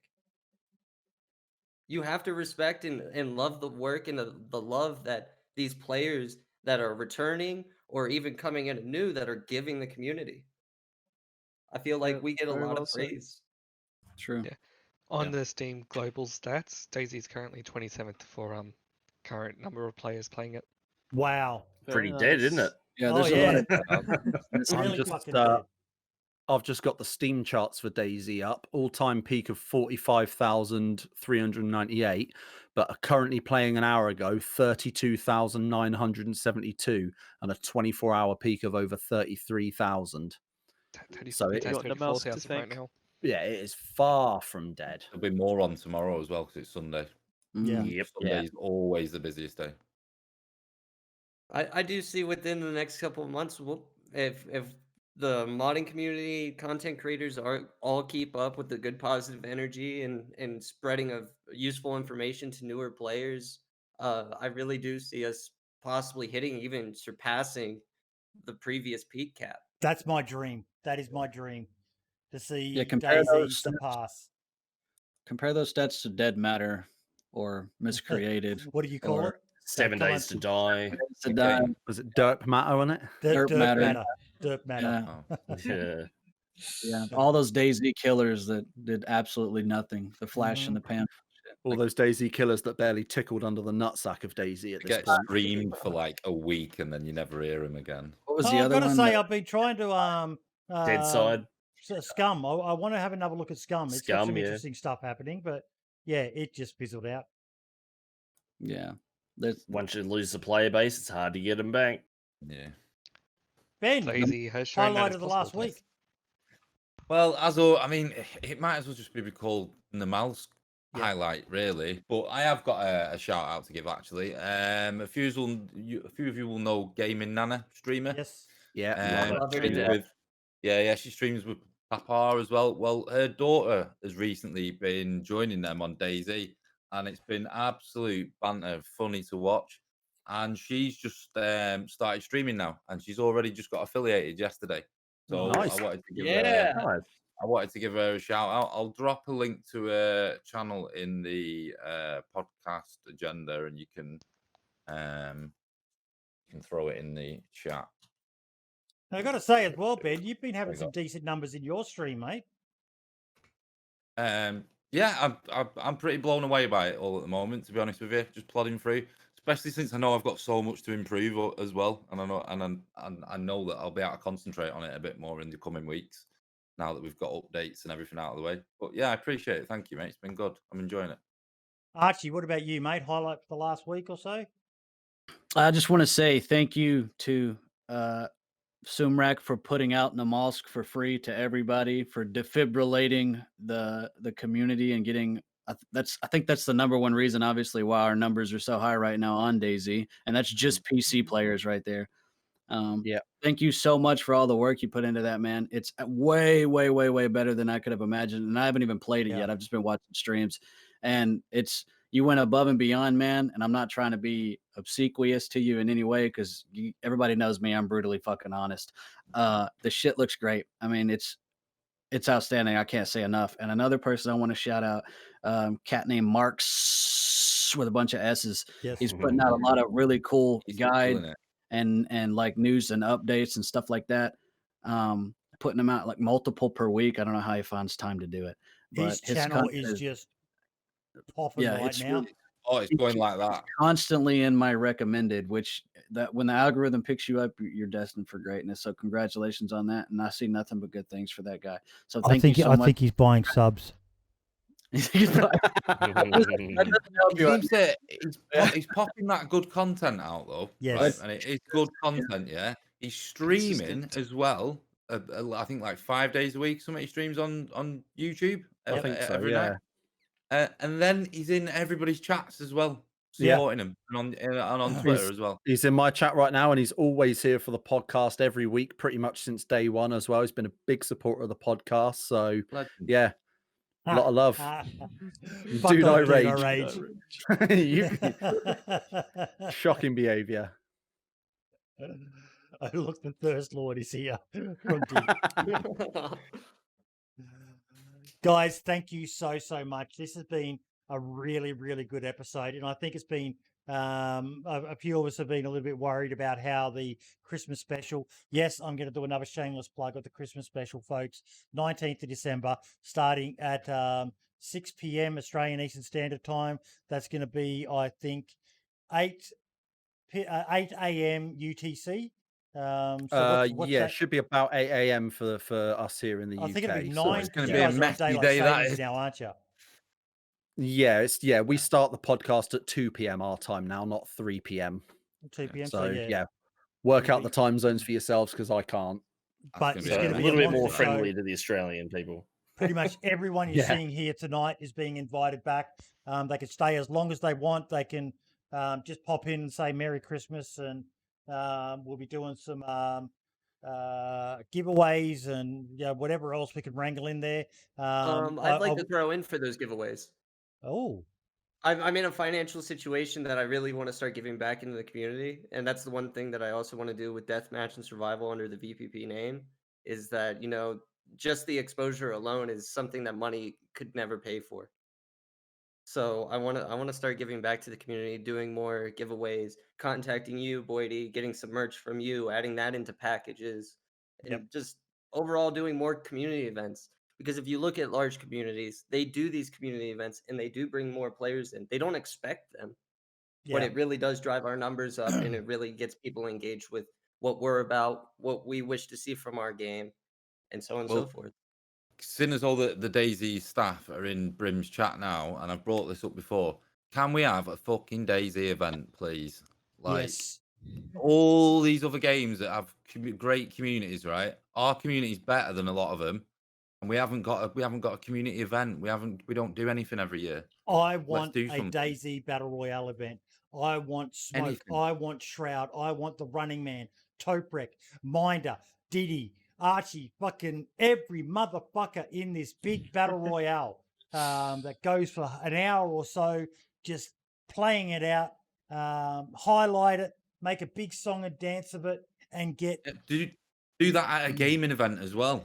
Yeah, like what Batty did. Yeah. She used to invite us to the medieval event. I got to go to one of them. I got to meet Mr. Moon in game, and just streamers sharing streams and just get some hype going in the community. Yeah. So this game's very community driven. So the words coming from Gravity and the one their sentiments at the moment for giving back to the community, I wholeheartedly agree. They with own Survivor games. Bring back the original Survivor games. DayZ devs, give us an event that we can go to. And like if there isn't DayZ an Con or availability, something. allow us to buy bulk official merch for this. If we got to Yes. sign up and make sure you know who we are, I don't care what the process is. I want to be able to provide this stuff because typically it goes to streamers, and that's perfectly fine. It should go to streamers. You see them, the DayZ hat, you immediately know what they're about, what they're playing. I would Exactly. I would love a few of those hats to be able to give away because it's probably Diddy you wearing it. When you wear it on stream, how many times have you had people go, "Oh my god, that's a cool hat. Where do I get it from?" And you can't even tell them to go and buy it from the store. Well, I say that there is a lot of Bohemia merch available that you can purchase there, but yeah, it would be good for the hat to be on the shop for sure. Yeah, or even just as something that can be given away in by them. Keep it as some sort of sought after item, but something that can be given away. They give them away. I'd love to have seen them give them away to the people who won the base challenge. You've got a flag in that. And I've asked them for Livonia keys, and they've gladly given me a few Livonia keys to give away. And it was really nice of them to do stuff. Yeah. And I was willing to buy them. And they were like, no, we can't really sell them to you, but here you go. And that's kind of what I feel like we could do is like, if you need to know who we are to make sure A, we get it, and B, that they actually are giveaways, by all means, let's spread the word. Let's get us back on the map even more so than we already are. I mean, that's obviously streamers give out Monday meeting and slapping it on the table. Listen to this. We are working on something for Christmas, but pushing on more functionality for future events and loot drops. Noted, guys. That's from the DayZ official account. Thank you, BI. So you all have to make partners. I love you. I work for partner. I just want to give one last quick shout out there before we go wrapping anything up. I did notice that that Miss Fu, I think it was, had dropped a bit. Yeah, it was there. Dropped a bit of information in my chat. Apparently, I've just checked it on Twitter as well. Loyal Patriot last night streamed and raised almost $14,000 in 7 hours. Big numbers. 14 grand. Wow. That's more than I make in like 3 fucking years. What's he putting a Sure, tax on his house? or what? He's a good man and an OG of Yeah. DayZ.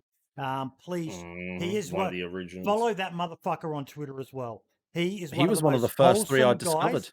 And fuck me, if you love food, you're gonna hate following him on Twitter because that guy knows how to cook a barbecue. Yeah. He knows how to cook a fucking barbecue, an American style. He's always smoking something. Apparently, he owns a farm, and he's just a wholesome, down to earth, good old boy. I love the guy, Yeah, he's entertaining as well. and he's got a voice that would make you seriously question your Yeah, sexuality. he's in the sexual voice brigade of DayZ. Yes, he Got is. like Taupe and Septic. If- Marx is getting in there. You know, his voice is all right. There's a few. Yeah, he's in the sexual voice brigade in DayZ. Well, it would be good to see him be an announcer for the Battle Royale event we were speaking of. Yes. Oh, I think he'd casting be it. really, really good. Yeah, be a caster for it. I think he'd have a great voice and a lot of good He insight. brings some when it's energy to content. it. Yeah. Yeah. Yeah, Okay. Brody, what's your spotlight? Okay, I will. Foxy has just put in the chat. I am going to put myself as the spotlight. I now have 2 servers. We have Dean's Beans, which is kind of on the back burner a little bit now with the Moles just having come out. But I also want to plug Foxypote's Blackout servers, of which I have backed one for here in Australia. And Foxy has done a lot of fucking hard work. We're creating some really cool custom mods, items, and gear for the game.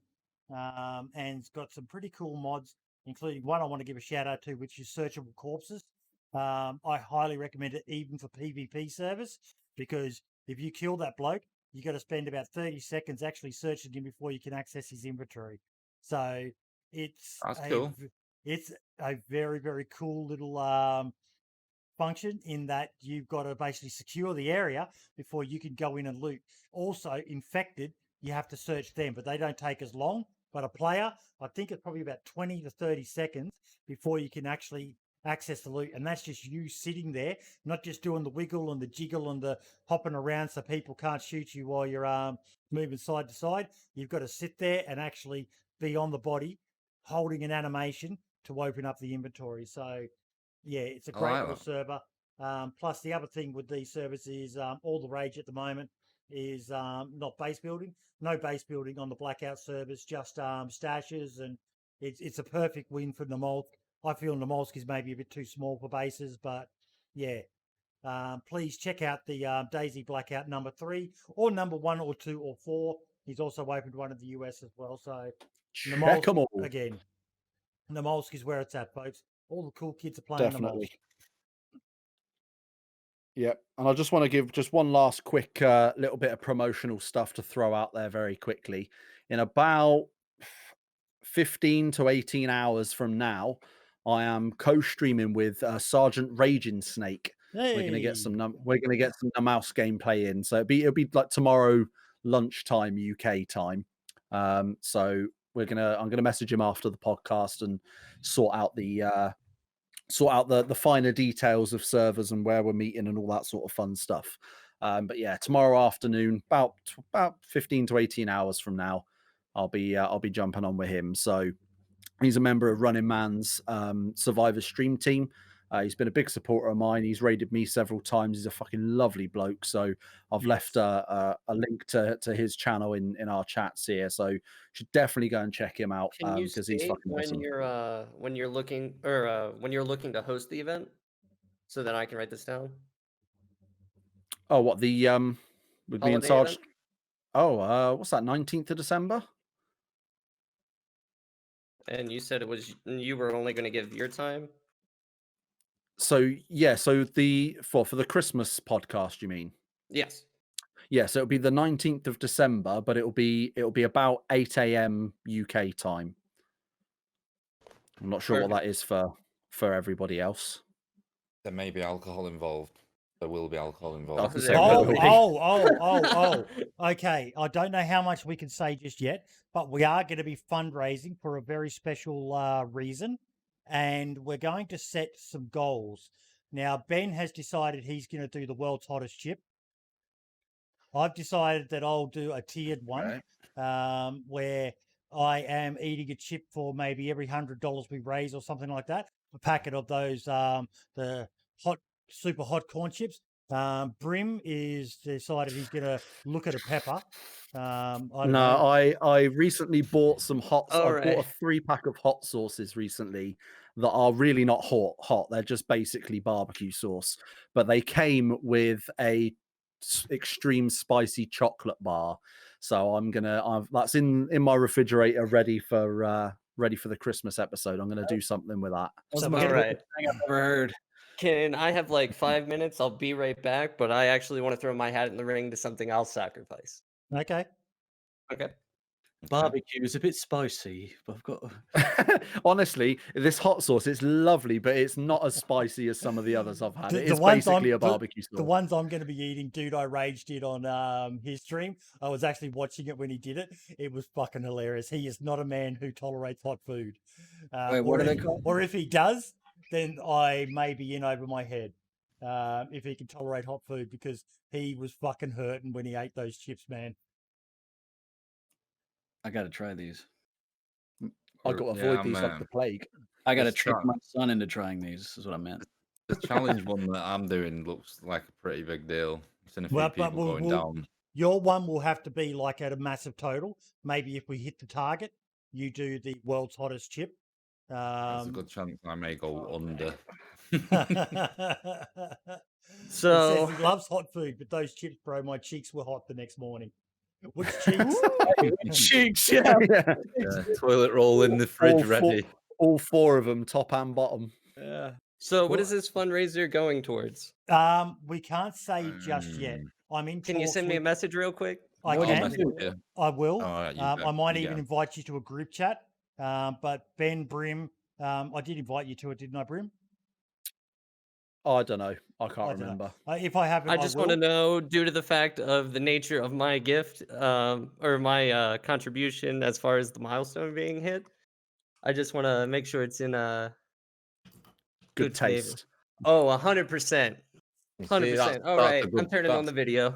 Oh, there That's a you go, good- Soft good Maiden. cause, Just for pal. you, we might get some Gravity Wolf nudes before long. All right, so the one thing that I will offer is my whole lock of hair. Holy! I had my Gravity head. Wolf nudes. I had to come join. What's going on here?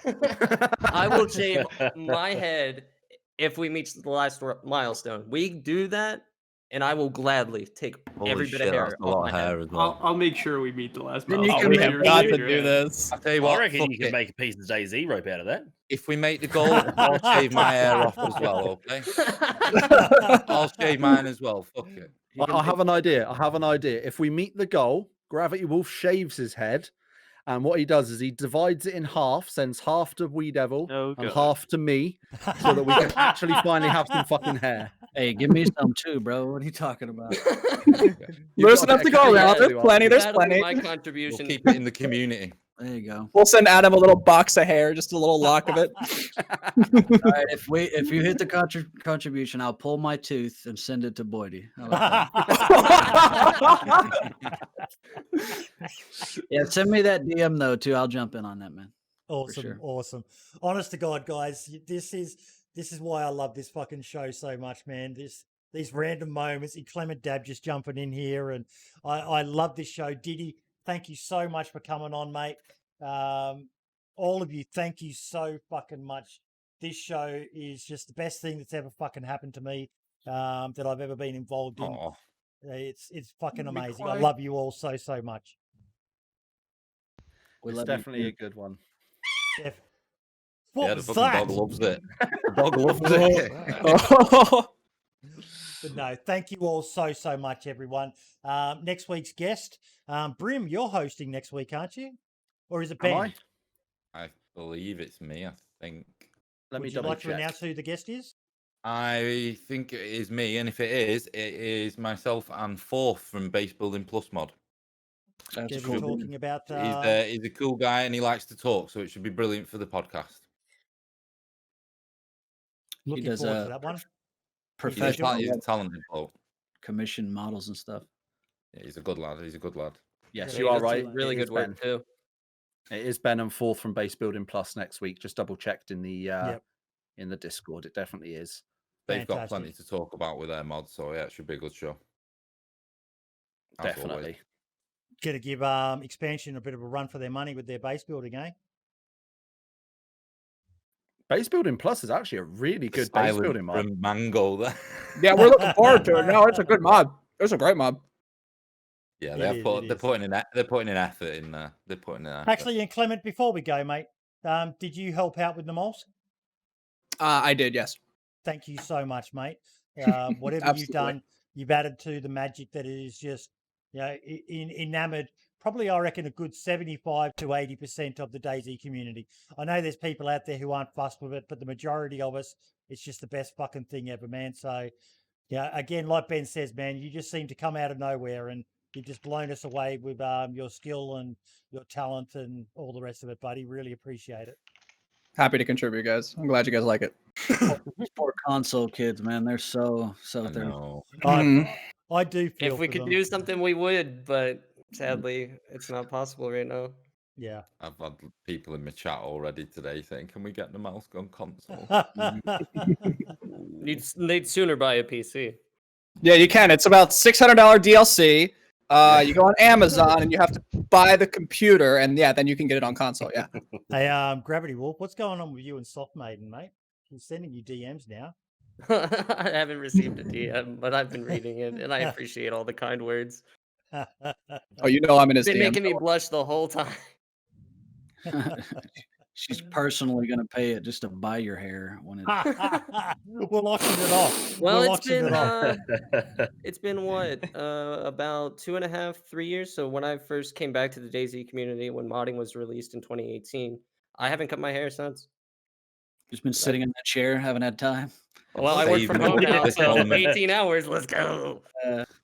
You've been saving it for this moment, haven't you? You Yeah, lucky well, a good bastard. reason. Well, and my thing was, I contacted a whole bunch of people about donating it to cancer, but more and more research I do, it seems that a lot of them force patients to pay for the wig. Yeah. And I'm sorry, when someone's already paying for cancer treatment, it's not something I want to ask of someone that's already down on their luck. You wouldn't think So- insurance would cover that either. So Yeah, out of it's pocket. not medication or anything. It's a vanity item to them. Well, But I gotta Appreciate it, sacrifice man. it sometime, and I'm just kind of not looking forward to when my hair's really short. I have a fro, so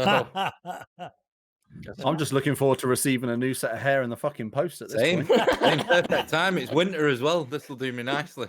Why do you think I wear a hat? Look at this fucking thing's blinding us all. hey, you could sell ad space for the podcast up there, dude. Check- Good idea. Yeah, wait a minute. Hold up.